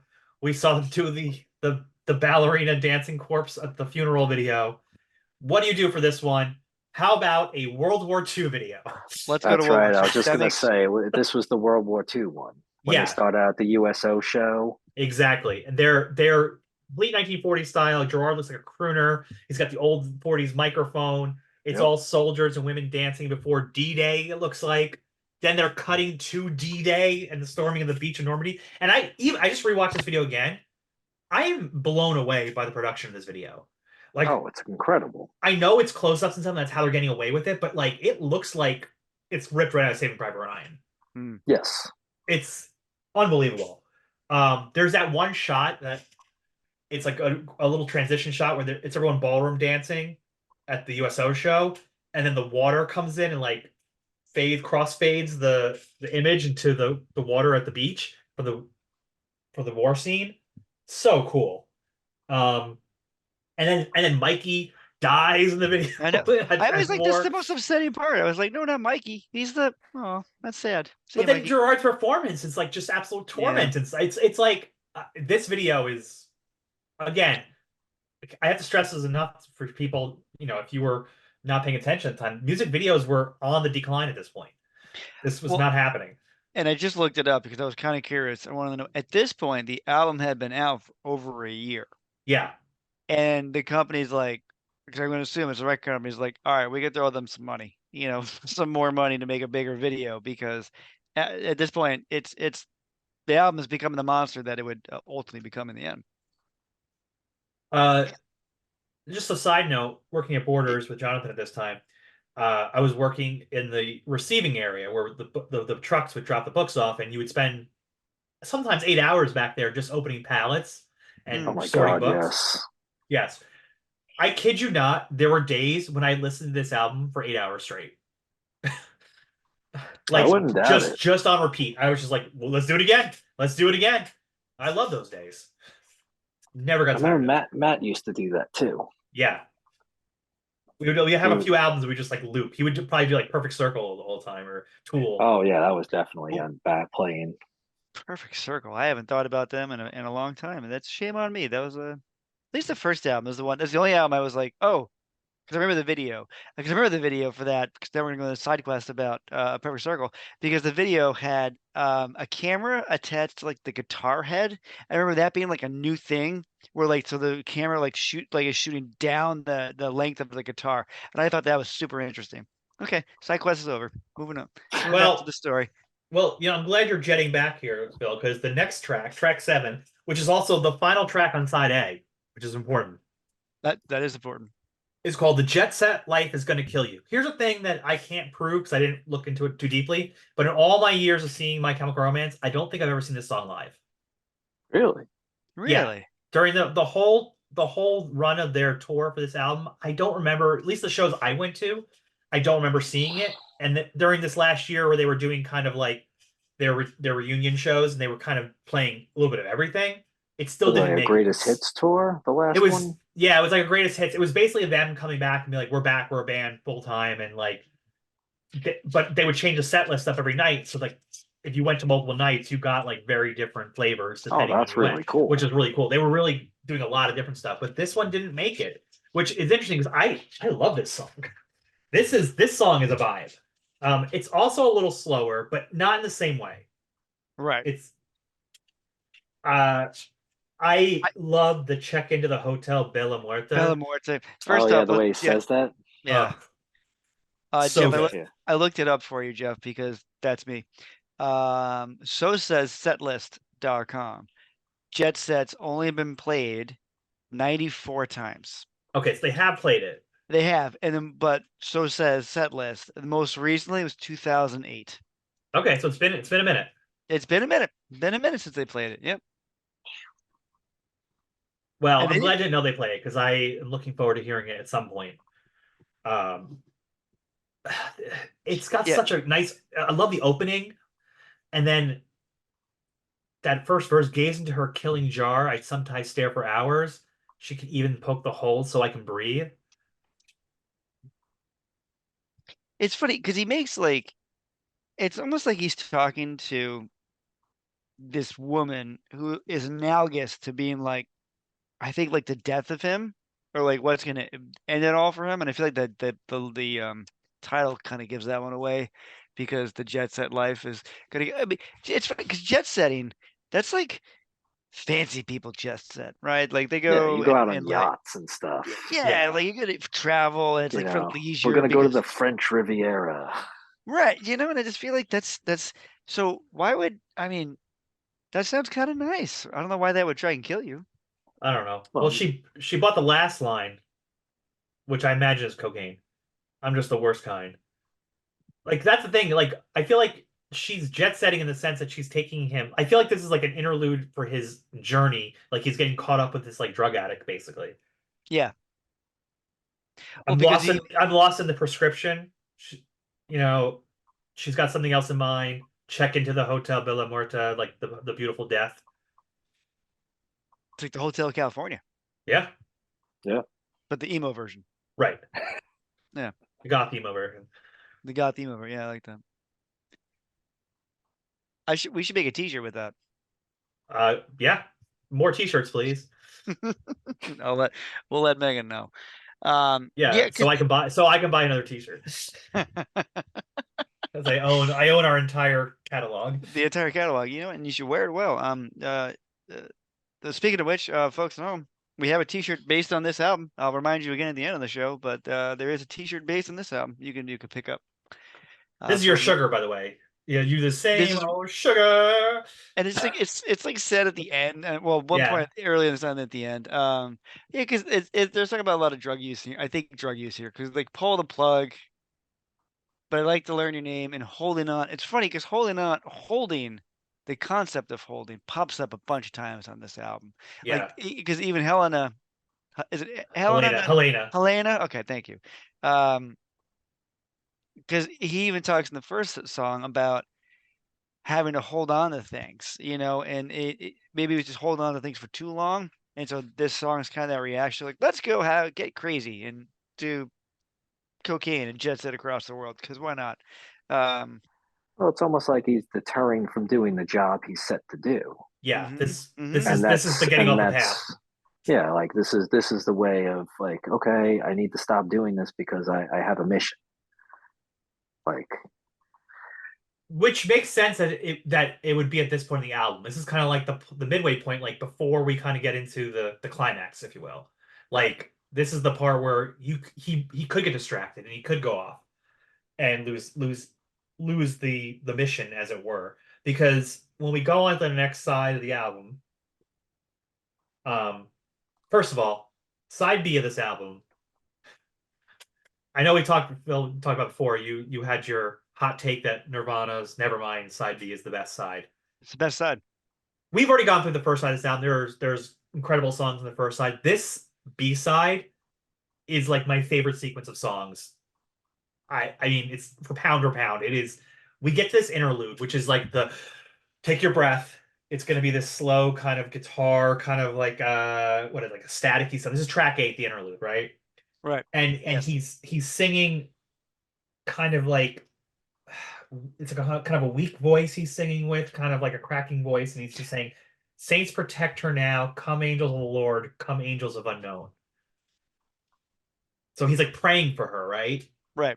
So I think that coming off of what, like, John, what you just said about going off on this one, this is him kind of like praying for her that he can still has time to like save her. That do I buy that? I'd buy oh, that. definitely, I buy it. 100%. Yeah. And And it then we get into the craziness that is the second half of this album. the second half of it. So yeah, so you're kind of lulled with this opening, like, which I also think is a throwback to the last album, that Yeah. opening track "Romance," which is the classic guitar part. This reminds me of that. It's a different sound, but it's similar kind of cleansing the palate, if you will. Well, and he's using it to set a tone and a vibe, Yeah. because it's about to get batshit crazy in the second half. That's just what's Oh going yeah, to the happen. second half just explodes. And we're going to open Um, it up. And what did you want to? no, I'm just really excited to go to this next track.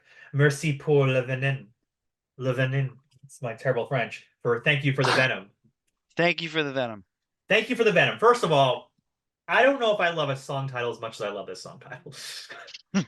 It is a fantastic song title. It Yeah, really is. definitely is. I bought my nephew a stuffed Venom from Spider-Man doll for Yeah. his birth, with the promise that my sister would post on Instagram a picture of him saying to his Uncle Jeff, "Thank you for the Venom," which she did, which made me very happy. So Oh, that's it hilarious. goes deep. It goes deep, my love for this song and title and everything. I also this song, what an opening! Uh, Like Ferocious. Love it. Yeah, I'm here for it. Let's go. it's just like, yeah, like the guitars and like this, it's like a hammer coming down. Like it's so intense. And then it drops into his opening vocals where he's like, again, kind of soft, like the last prayer, "Sister, I'm not much of a poet." But when he gets the poet, but a criminal, he like lets loose and it just goes insane, right? No, it Uh, is. He goes nuts on this one. This is I God, I love this song because it just he lets loose. The tone changes. Like we're going through a kind of really like the story's starting to wrap up, right? He's going after people a little bit here, but I think there's some I don't know, connecting back to the previous songs a lot because the lines he uses were like so it's give me all your poison and all your pills and all your hopeless hearts and they make me ill. It's like he's asking for something, like because he's tried. I kind of read it as like he's tried religion because of the hopeless hearts, and then he's also tried all the medication he could possibly get. So you got kind of like the science religious thing happening, but he's looking for something else. And I think he gets the that's where the venom comes in. He says, "Thank you for the venom," because that's something else. It's something he can use, something he can use to do something with it. So thank you for giving me venom. I like that. I like that a lot. That's what I'm Yeah. going with. You know, I should say thank you for the Venom more often because like thank you for giving me a reason to like spit something back at you. I yeah, appreciate that. Thanks so yeah. much. You Well, know? it's funny. I always took this song kind of extracted from the narrative of the album, and to me, this was kind of like, in a lot of ways, this is like the thesis song for My Chemical Romance, because this is when you say thank you for the venom, like we're gonna take, all this negative stuff that you have, and I'll wear this on my sleeve, give me a reason to believe. Like I'm going to carry all this. I'm going to be the martyr for your pain, and I'm going Right. to use it to make you better, kind of thing. Except he makes a big point to say, I wouldn't front the scene if you paid me, which means Exactly. it's like I'm saying I'm not going to be the front man for the emo scene. That's not what I'm Well, saying. definitely. But I am going to take all the pain that you need, and we're going to take that and use it and give it back to you something better. Well, once again, it just shows how they step out of the realm of the whole entire scene. Like, just saying, like, yes, you can call us this and put us in this genre, but we're going to be here, and everyone else, you're going to be all doing the same thing over here. Hmm. We're just going to, keep our path going, but, you know, say whatever you want about us. Say that we're an emo band, make fun of us, make fun of me, make fun of my thing, but we're going to be different from them and everyone else around us. Like we're going to be one of the standouts. So throw it at us. It's Yeah. just going to be more fuel. Which Make they, it I mean, More. and they are one of the standouts. I mean, they're a band bigger than the emo scene or the punk scene. Like they're one of the bigger bands, and it's just the way it is. And Oh, he that's, knew that's the that. way it He always will totally, be. yeah, and he knew that. He's got this total swagger. Early on, he had that. And you know what? Yeah. I'm here for that. Well, no, they're gonna look over and see like a band like, and no offense to this band, but whatever. Like they're gonna look over and see a band like Cute. Cute is what we aim for, I and it's knew it was going to be cute. Was and it's what like we aim for? and it's like we you can't say My Chemical Romance, Cute is what we aim for, are the same genre of music. Like it's like, wait, No, what? no. No, but One they is some people want to. Yeah, yeah, but you yeah, can't. I mean, No, because you definitely can't. no, they're very different bands who do very different things. Not that saying Q is what you aim for is not what I aim for. Spoiler alert, it's not. But that's fine. If that's your that's totally your cup of tea, man, and I'm happy with it. Enjoy your band. I'll go listen to My Chem. I'll yeah. be over here. Well, the chorus, and going to the chorus, you're running after something you'll never kill. If this is what you want, then fire at will. Like, you want us to be that band for you, then just give it to us. Like, I don't know. That's how Right. I've always extrapolated from it, Yeah. which I Yeah. think, it goes back again to like the heart of what the band is. Um, so without further ado, we're playing Thank You for the Venom. Here is Thank You for the Venom. It's funny how much this album influenced me in a lot of ways. I didn't really like Westerns, or not that I didn't like them, Oh, I just never really gave them the chance. And then I think around the time this song came out, I'm like, what am I doing? I should be watching some Westerns. After all, Hang 'em High, the next song, is the same name as the 1968 Clint Eastwood Western. And it's around this. fantastic movie. Oh, yeah. Yeah. All those spaghetti Westerns at that era. I believe when this album came out, they also released like a very nice remastered version of The Good, the Bad, the Ugly around the same time on DVD. Because That It I feels might feel have right. been like, because I know I have it. It came with all the cool posters from yeah. around the world, like the Japanese Yep. poster, the like the European poster and stuff. The movie that's that movie. Well, I that's, can yeah. go on and on about that one for hours. How good it is, especially the director's cut with all the bonuses. Oh, yeah. It's such a classic. Um, but yeah, so this song, you come off of Thank You for the Venom, you think, oh, well, how is it gonna get better than that? Well, how about a ballistic gunslinger violent western motif for this one? Because here we go. Like, again, just absolute fury feeling the guitar work, fast, pulsing, energetic, raucous, and this like western part to it. Like, there's like a gallop It to it. This is could almost be the theme to like Roland from Stephen King's Gunslinger from the Yes. Dark Tower right. series, like the Yeah, you first book. can. Like this would be his theme song when he kills that whole entire town that tries to kill him in like the beginning, like the first third of the novel. It's like, oh wow, you guys nailed this perfectly. It's my favorite Yeah. opening and all the entire album. My favorite opening. The whistle. I love it. I'm here for it. Well, and then Uh, that scream he does right in the beginning, like it just like kind of builds this cat coming, and he just like it's like builds this place, and he just like and he just screams, and then it goes into like the verse. It's Oh, like yeah. what just happened? No, it keeps you You on know, your toes. It makes you want to continue to listen to the album. Like it just it gets like you guys said. It just the second half just keeps it growing. Where you're like, okay, I can't turn it off yet. It's not like a lot of albums where you start getting to the second half and you're like, oh, these songs, maybe I could skip this. Maybe I can skip this. Like you can't skip this song. There's no way. And if you say, oh yeah, I do, I look at you funny. Like really? Why? yeah. Well, it's so interesting too. Like you mentioned earlier, talking about "I'm Not Okay" being such a poppy song. All the big pop songs or the singles are on the first half of the album, mm-hmm, and I mm-hmm. feel like those are the song when people misunderstand who My Chemical Romance is, they're only thinking about Helena and "I'm Not Okay" and "I'm Black Parade." Right. They're not Yeah, thinking about these songs, which I think is these songs are more what My Chemical Romance is than those songs. That makes definitely. sense. Oh yes, to a T. That's perfect. Yeah. Like when I talk about them being one of my favorite bands, I'm like, it's because of the songs you when I'm talking to someone who like knows of just the pop hits. I'm like, it's the songs you never listen to. That's why. Like those songs are the band to me. Um, yeah, Well, it's that's why a lot of really good bands get overlooked because their singles come out early on the album and then people stop. They're just like, oh, okay, I heard the songs that I like, the radio songs, and yep, I don't really get because I don't listen to 50 minutes of an album or 40 minutes of like I only listen to 10 minutes. And the 10 minutes they listen to are the same songs you can just turn the radio on and hear. And it's like you're missing on the depth that a lot of bands bring. And this, towards the end of this shows you. yeah. No, it sure is. This song never lets up the whole way, and you end with this like, well, don't stop, it like crashes to an end. Like Yeah. it feels like the wagon goes off the cliff at the end.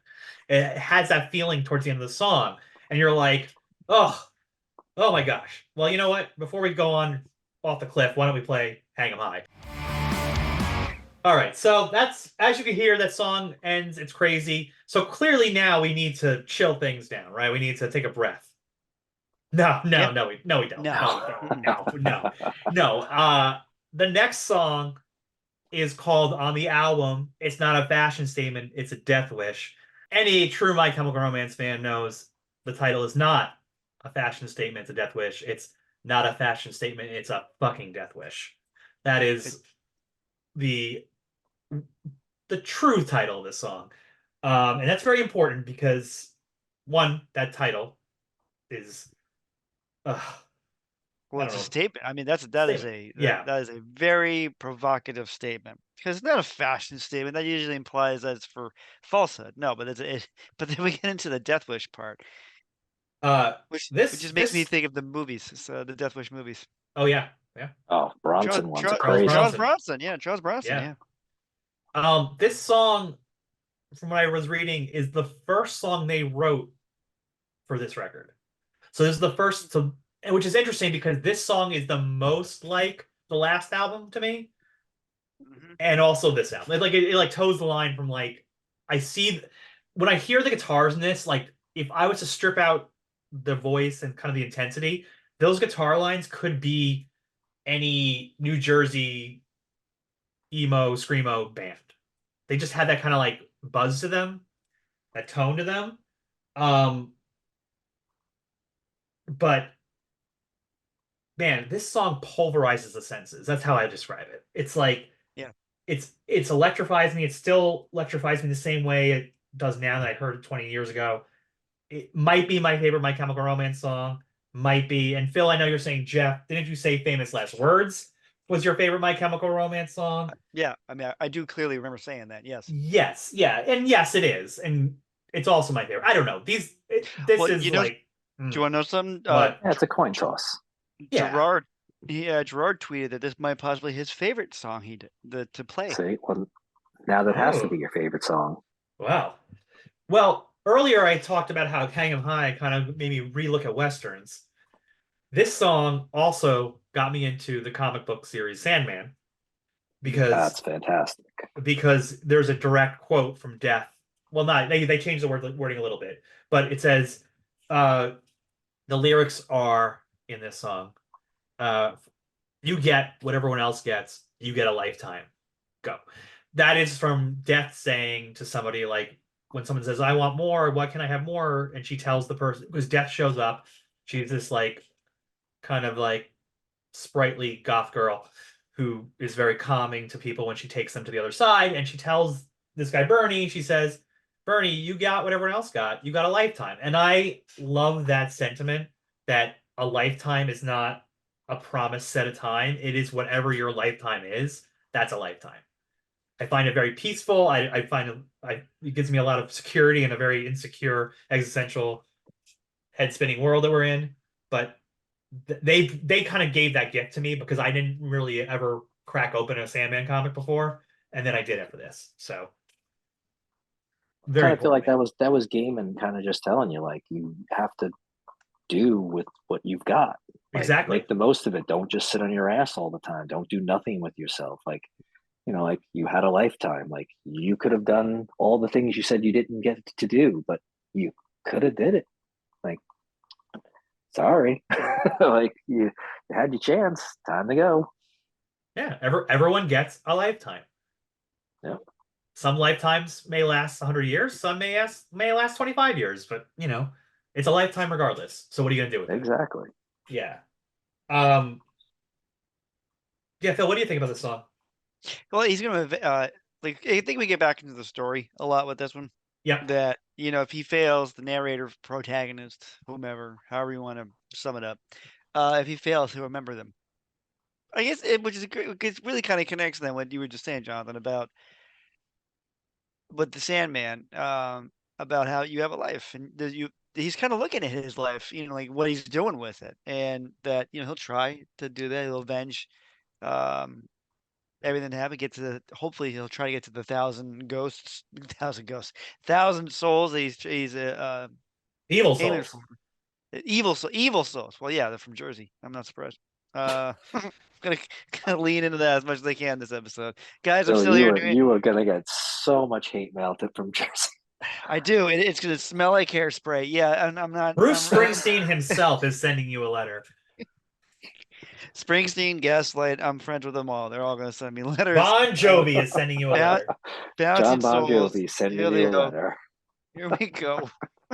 You know what this it's funny, Phil, you bring up in the story. I think this song, funny going back to the famous last words of it all, again, this song to me is about not giving up, not quitting. Right. That's Yeah. kind of like the overall feeling of it. It's like I'm not gonna give up, right? It's the you told me this gets harder. Well, it's been holding on forever. Promise me that when I've gone, you'll kill all my enemies. Like it's not gonna stop, right? No. I'm taking back a life you stole. Um, yeah, it's just kind of like it keeps saying these kind of lines that kind of come back to it, where it's like this hole you put me in wasn't deep enough, and I'm climbing out right now, and you're running out of places to hide from me. Well, Um, because it yeah, connects back to the title, like a fashion statement is like a whim. It's whimsy. It's short lived. It's you wear it to make you wear it the one time, make a statement. And that's usually the end of it. Like I think, what's the Jennifer Lopez wearing the green dress to the whatever the hell it was, and I don't care. But like that's a fashion statement. It's a one time thing, made a big Oh splash. yeah. Everybody talked to her for 2 weeks, about her for 2 weeks. Awesome. That's short lived. That's not dealing with the hardest thing, which is just going on with like living and having to fight and continuing on. And that's what this song's about, is about having to continue on. yeah, Even if you might not want to. yeah. Yeah. If living was the hardest part, then one day we'll be together, and in the end we'll fall apart, just like the leaves change in colors. And then I'll be with you. I'll be there one last time. It's such a pretty little. It's a really pretty little part right there. But yeah, that's it. It's just like, look, I'll endure. That's fine. I don't mind. I'll do it. Get to hold you one last time, like Matt Skiba talked about. I forget which Alkaline Trio song it was, but if thousand miles ain't shit to walk, I'm gonna walk to hold you. I also just want to put up the line, I will avenge my ghost with every breath I take. The way he says that Right. is just like, again, it's like a call to arms, basically, of like, I Yeah. am not stopping. I'm going to avenge this. Yeah, We are the determination's there. Yeah. we are Uh, rallying the troops. well, I certainly Uh, want to play. It's not a fashion statement. It's a fucking death wish. Agreed. Agreed. Go ahead. Excellent. Here it goes. Bill, Yeah. how would you like to go for a drive with me? As long as it's somewhere pretty. Yeah, that's fine. Oh, it is really pretty. It's a cemetery. It's a cemetery drive. Oh, it'd be nice and quiet. Yes, like track 12. Did anybody ever go to cemeteries and like write poetry sitting next to tombstones? I'm gonna say I've been to the Smithtown Cemetery often when I was younger, and I used to just sit there and lay on the grass in between the headstones. I've slept overnight at the cemetery in Lake Grove, where I went to church when I was a kid. It's a Methodist one. I was walking home and needed a place to sleep, and I was so tired that I just said, you know what? There's never going to be anybody in the cemetery at night. So Yeah, I've slept in them. peaceful. Yeah. Calming. Yeah. Yeah. Well, unless there's a zombie apocalypse, then I'm Right. screwed. But, Well, yeah. Then it you're didn't happen. So, you're literally at the worst place. Yeah. Yeah. oh, God. Yeah. I thought, trust me, I did think about that in my head. I had ran through Night of the Living Dead, read like all the dead movies from back in the day. And I was like, should I do this? And I was like, well, I'm really tired and I really don't feel like walking another hour to get home or 45 minutes. I was like, it's 3 a.m. A little cat nap. Well, this song literally opens up this night, Walk the Dead, in a solitary style and crash the cemetery gates in the dress your husband hates. So, the dead are walking at all times. This song, I like how it opens up a little. This is our little breath in the second half, right? It's not a Right. huge breath. It's just a little bit. It starts off a little, then the drums come in like pretty, and then it's like he comes in kind of. Gerard has this kind of like very soft way of saying these first few lines of the verse. And it kind of builds. The way he says drinking by the mausoleum door. It's another one of his pronunciations I just love on this album. And they found you on the bathroom floor, and then it like kicks into this really like hooky chorus. Well, I miss you. Yeah. And that line, and the collision of your kiss that made Collision. it. Yep. Oh, It's that to so good. me, I was like, oh, they're borrowing some Pete Wentz Fall Out Boy writing here with the collision of your kiss. Doesn't it have that kind of like wordplay on it? Yep. Yeah, and because here I think we're back to the story. What he's dealing with, the protagonist dealing with the aftermath of her death, which I assume is a suicide. You think it's a suicide? It seems like, yeah, she like didn't know he was coming back. It's like a Romeo and Juliet kind of thing. Oh, that's the worst part of Romeo and Juliet. Yeah, Yeah, like done really well in the Baz Luhrmann one. yes, old Baz. Good old Baz. What a What's the wild other movie! movie? What a wild What movie that is. That is a wild movie. I mean, John Leguizamo, who knew he can do Shakespeare? I did. He could Deep do a down, Luigi. He could do a Luigi. Well, hey, He could didn't Oh do my, didn't Boz use him again in what's the one with Nicole Kidman?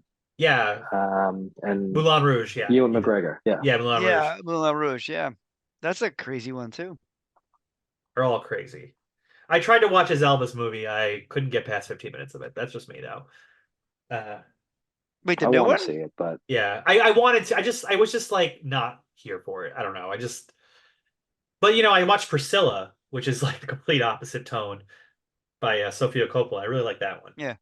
All right. Anyway, this has been Anyway, Elvis movies Jeff likes or doesn't like.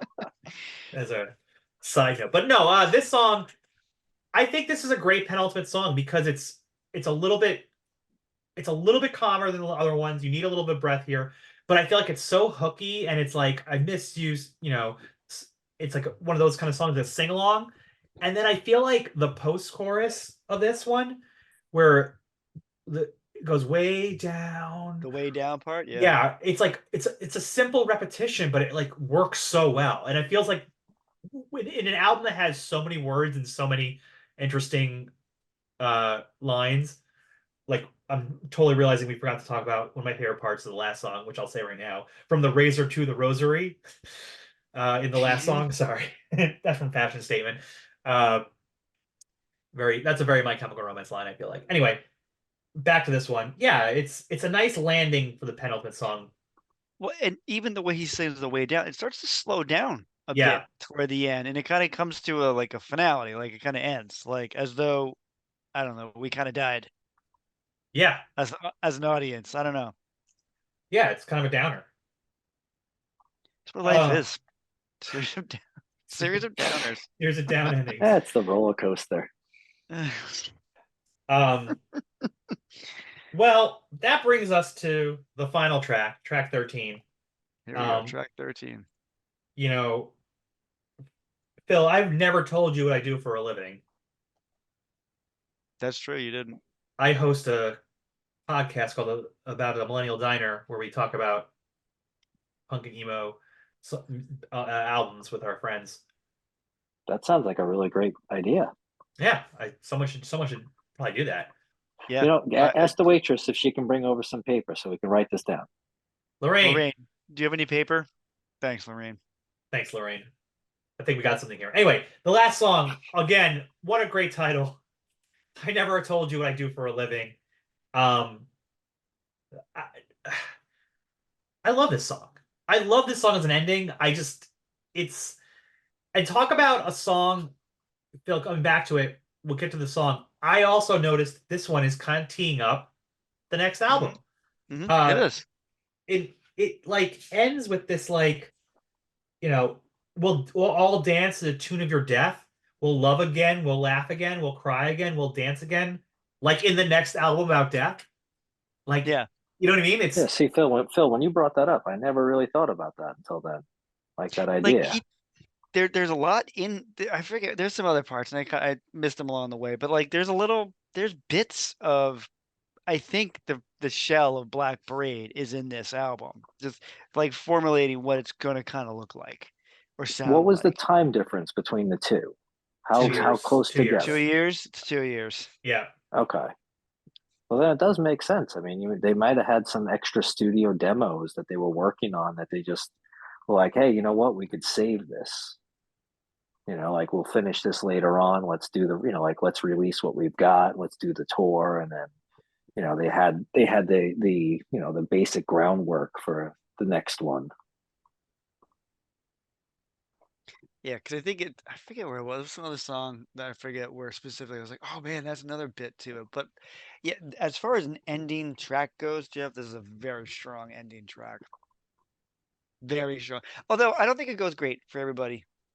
No, I don't think our heroes make it in the end. No, I don't think they make it. No, I think. No, Well, it's sort of ambiguous because I feel like they both get shot, but he uses "We're all dead now," and I feel like that's a odd mix because it's the use of all. Yeah. We're all dead now. I feel like that implies more than two, which in my head means he took everybody out, but he had to be one of them, or he and she had to be one of the two who have to be part of the 1,000. So basically, Yes. the devil wins. Yeah, you know what? I never thought of that before, but like reading about it, that came up, and I don't think it's actually ever said like that, but it makes so much sense. Like in the movie version, it's like, well, I said kill 1,000 evil souls. You just killed 999 souls. Guess who's the 1,000th? Yeah, you. Right. Exactly.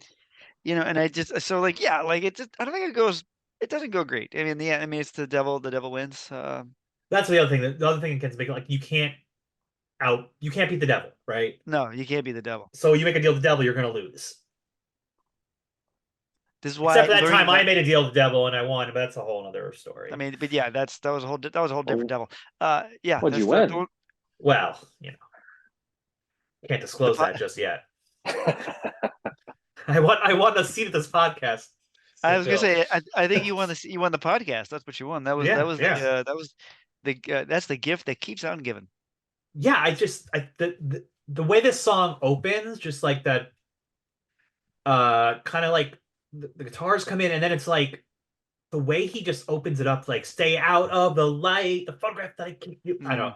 Just there's such an intensity at this point in the album to kind of end like this. Yeah. is so cool. And then it builds to this like breakdown before the last chorus with that scream and like a demented children game of like we all fall down, down, down. Like it's like Yeah. Yeah, the Ring Around What? the Rosie, Rosie. Yeah, like exactly. style. But like, I feel like there's a lot of callback to Bullets in this one. It just seems like there's moments where I feel like the screaminess is there, Yeah, and then you get this really, really somber ending. Like we're all dead now, and it kind of like sounds. I don't even know what I hear at the end of that, but like there's sound there, and like, and then just kind of slowly fades away, and the album's over. Oh, it's the two of them passing. It's the yeah. official like where like it didn't it didn't finish happy, to say the least. Like it wasn't like, oh, all right, yay, let's have a bright ending with like where a big like beautiful scene. It's just kind of like a fade out of, oh, well then, I guess we failed, but we tried. It's Uh, okay. It's all it's right. okay. It's all It's right. okay. It's You okay. dance. You dance the devil in the pale moonlight, and these things happen. Exactly. Um. I usually do it in the bright sunlight, but that's just me. Well, Phil, the Yeah. sun will shine in your heart because we're about to play I Never Told You I Did for a Living. Here it is, the final track on Three Cheers for Sweet Revenge. All right, well, that's the album. On the I mentioned earlier the Life on the Murder Scene live album that has a lot of live tracks from this album and the last album. There's also a demo on that called Bury Me in Black, which was meant to be on this album. Awesome song. Easily could have fit in here. Um, what I really love about this whole album is when I look at their trajectory, this album is a perfect connection between Bullets and Black Parade. Like Mm. it's kind of doing both, not fully on either side. It's its own thing, but it's definitely the connectivity to those two albums. Oh, Uh, definitely. which is what you want. You want that kind of see that progression. And also sometimes bands progress so much it's like it doesn't even sound the same band anymore. Where Yeah. this one I feel like the steps are happening each time, and there's a little bit of last album and there's some new stuff, and it's like also pointing towards the future as we kind of went over. Phil, do you have any questions for us? I do. I'm gonna start with actually one not related, but sort of related. Do you know who does the guest vocals on Hang 'Em High? No, who does the guest vocals on Hang 'Em High? Uh, Keith Morris. That's awesome. I actually think Really? I think he's the screamer in the front. I think that's what he does. But he does. Yeah, he's guest vocals on there. There's a now you know. All right, now we're gonna get into questions, Jeff. Are you ready? You better be because I'm about to drop them on you. Like they're hot. Jeff, if you I think this is gonna be the hardest question on this. They're all hard for this album. What do you think is the best song on this album, Jeff? I'm glad you asked that, Phil. Before I answer, now that Lorraine's walked away, Lorraine totally offed um Flo, didn't she? This episode took a turn. Yeah, I don't. I guess so. What proof do you have Well, she that kept she's saying she kept whistling "Life on the Murder Scene" and saying that over and over again. So I was like, well, maybe. Anyway, it doesn't matter. The point is, my favorite song on this album is "Thank You for the Venom." all right, Venom? Hmm. All right, Jonathan, what about you? I'm really nervous. I'm like, are we being waited on by a murderer? This is a very strange moment in the episode. Jonathan, what do you think is the best song on the album? It's a toss up between Give 'em Hell Kid and Hang 'em High. I both of those really, for me, like I remember they took off. Like I said, like when I first heard the Give 'em Hell Kid, it was like, whoa, just like it hits you, it just drives, it steps outside of the realm that from what I heard when I first heard the single, for Helena, and when I heard I'm Not Okay, and I was like, that song was different. It really, and then Hang 'em High, just that's just pure fun, So you just like musically. you like songs with M in them. Yeah. All right, Yeah, we'll give you the tie. I mean, we'll give you the tie. Maybe another question might decide that for later on. But for now, I'll give you the tie of the hang 'em and give it's them. the M's. There you Yes, go. apostrophe M's. No Uh, time for THs here. nah, I ain't got time for that. No one's got time for that. Jeff, you were correct. Venom is thank you for Venom. It is such a great song. It's such a great song. Uh, Thank you for I the almost fill. you're very welcome. Is Venom? I think Venom is the best one. All right, Jeff, let's go. And what is the song you are going to skip over? What are we gonna? What are we gonna? Maybe not necessarily remove from Yeah, the album, but definitely skip over and go to the next song.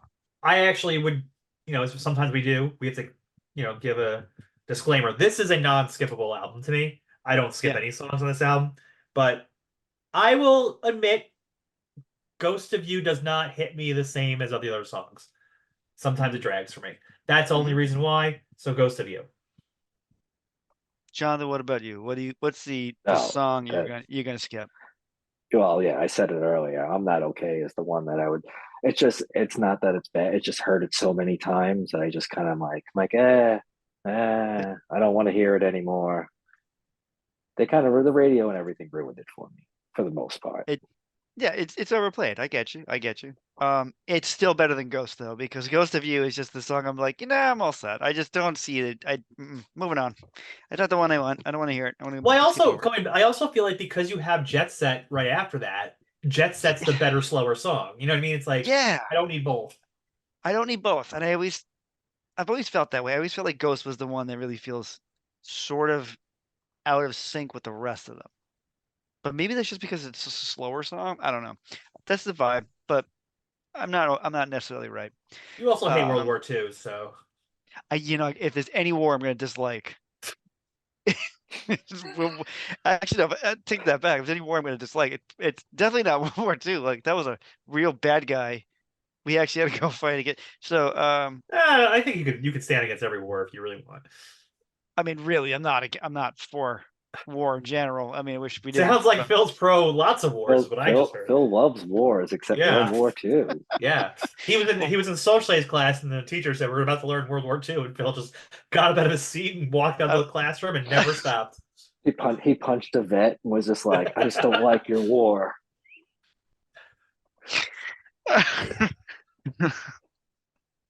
well, on that note, Jeff, what song is everybody sleeping on? Apparently, could go with my hatred of World War II. What now that everybody knows that, Jeff, what song is everybody sleeping on? I mean, there are a lot of them on this album because Hmm. people know Yeah, the singles, but again, I think it's such a crucial song to the My Chemical Romance canon. It's not a fashion statement, it's a fucking death wish. yeah. Fashion statement. Knew it. You know what? I probably could have put money on that one. I might have actually got that one. Jonathan, how about you? Now that you know that you have the option to do a sleeper song, um, what do you think is a sleeper song? I think uh, hmm, it's a tough one. I kind of want to agree with him. I think that's the one. I think that's the one deep in the album that it's like, you know what? Like keep going. Like keep digging deeper that you're gonna find a better like another killer track in there. Mm. I'm actually gonna go with one of the ones you said was the best one. I think "Hang 'Em High" is the sleeper track there. Oh, you jumped on the M train. I did. I'm on the M. Here I it's the well that's Took an this M train down to New Orleans. Amtrak to New Orleans. That's the train I'm taking on. No, I think "Hang 'Em High" is definitely a sleeper song that is underappreciated, not as appreciated as it ought to be. You know, off this question, when I was very fortunate that my trip to Japan coincided with a My Chemical Romance concert, when they started playing "It's Not a Fashion Statement, It's a Death Wish" in Tokyo, I wish somebody Yeah. was there to see how I lost my mind because I lost my mind. I went to pull my phone out to record it, but like that thing when you hit record double times and you think you're recording it, but you actually haven't, and Oh then my you God, I've done that end the so many recording, and times. it's like now you're recording, you're like, well, no one will ever know how much But fun Jeff was having in Japan at that four at least minutes. you didn't bust out the calculator. Like you actually at least got the camera out. That's true. That's true. That's a win. I'm gonna give you that one. All right. So that's the album. That's the album. That's the questions. Let me get through a couple things. Folks at home, remember that we have both YouTube and Spotify. If you are on the YouTube, hello, good to see you. Remember to like, subscribe, and hit the notification button. Appreciate that. And Spotify, make sure you hit follow so that whenever we do drop albums, like bombs that Phil doesn't like World War II, you'll be the first to know about it. That if I'm gonna hate any war, I don't know why I'm picking World War II, but yeah, that's what I'm going with. Remember we have on social media, we have TikTok, we have Instagram, we have Facebook, we have Threads. And I've started to do more things with Threads, so be appreciative of that, guys. And then lastly, that if again, I said it earlier in the show, I'm gonna say it again, we have a T-shirt that is themed after this particular or the font. Actually, it's typeface. That's the actual terms, not just font. The typeface of this album on TeePublic. Just remember to search Millennial Diner Podcast. You'll see all the wonderful stuff that our executive producer, my wife Megan, creates for us, which she does out of the goodness of her heart, and we thank her. We sure do, Jeff, Phil. we better because she does this shit for free. So yeah, we better say Yeah, that's thank you. true. Yeah. Yeah. Jeff, tell me how easy it is to have a podcast on Spotify. Well, if you wanted to have a podcast where you just talk about the one war in history that you hate the most, you could do it right on Spotify. It's really easy with podcasting for Spotify. So get on there, rant about World War II, and then praise other wars, I guess, which is weird. It's a weird stance. Just be anti-war, Phil. That's all I'm saying. Now, normally we'd cut out there, but our lovely guest, Jonathan. Thank you so much for coming to the diner.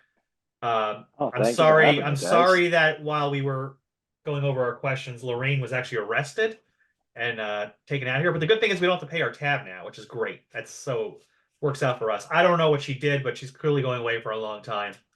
The cops took her away.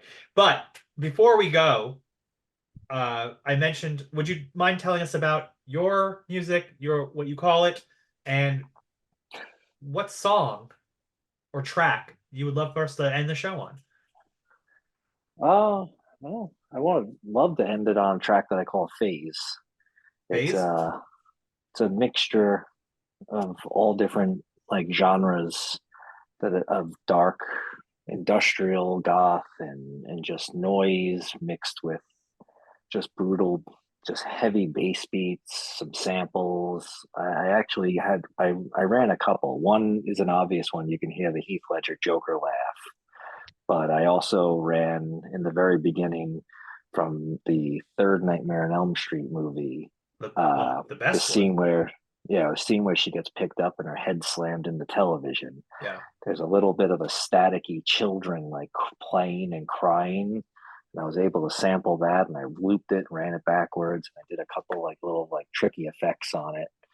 And yeah, it was a lot of fun making. It was one of those just, you know, it took a while to get the levels of everything proper, but when it was done, it was just, I don't know, satisfying to know that it was something I did That's awesome. because I try to when I do music, I really try to pull from everything. I really do. I know I do mostly electronic music, but I try to incorporate some organic like guitars and taiko drums and traditional Chinese drums for tribal sounds. And it's just like I say, everything I try to do is a story. So it'll flow, it'll change tempos, it'll change like patterns, but I try to make it so it just impacts the listener in that way. And you're not just hearing song like single, single, single, like, oh, okay.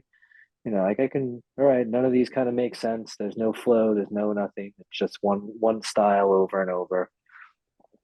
But yeah, that's one of the ones that just for me stand out And that I loved making.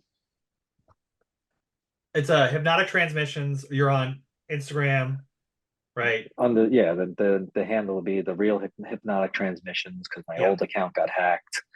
As it happens. Oh no. Yeah, it's also the same name on Hypnotic Transmissions on Spotify, Apple Music, YouTube, and pretty much any of the other streaming sites. I work with DistroKid, and they put it up on every platform you could imagine, which is awesome. That's so cool. And yeah, I highly recommend. I often throw your stuff on while I'm writing. It's a great Oh, I for appreciate that. I stirring honestly, creative juices. I couldn't believe it when you told me that. I was like, what? I was like, that's awesome. Like, that's kind of the feeling I want people to Yeah. have, to listen to it and kind of like do something and not just have it as background fodder where they're just, picking their nose and skimming through their social media on their phone and it's playing. I love when someone says, actually, I was doing stuff. I was listening to it and it was, you know, cool. It was giving me ideas for things because look, everybody interprets music their own way. I don't want to ever tell people this is what you should feel or see, like how you should react to what I'm doing. I just want people just to listen to it and if they like it, cool. If they don't, hey, that's cool. I'm Well, not here to please everybody. If you stumble across me somewhere and you go, wow, I enjoyed that, awesome. If you say, hey, that was a big steaming pile of dog shit, hey, well, they're not going to say that, but okay. I will admit that Oh no, there I've have had been times some. I had picked my nose while listening. Hey, I'm not gonna say that never happened. well, you were But working on a gold mine. there you go. There you go. All right. Well, thank you so much for being here. And here is Phase by Hypnotic Transmission.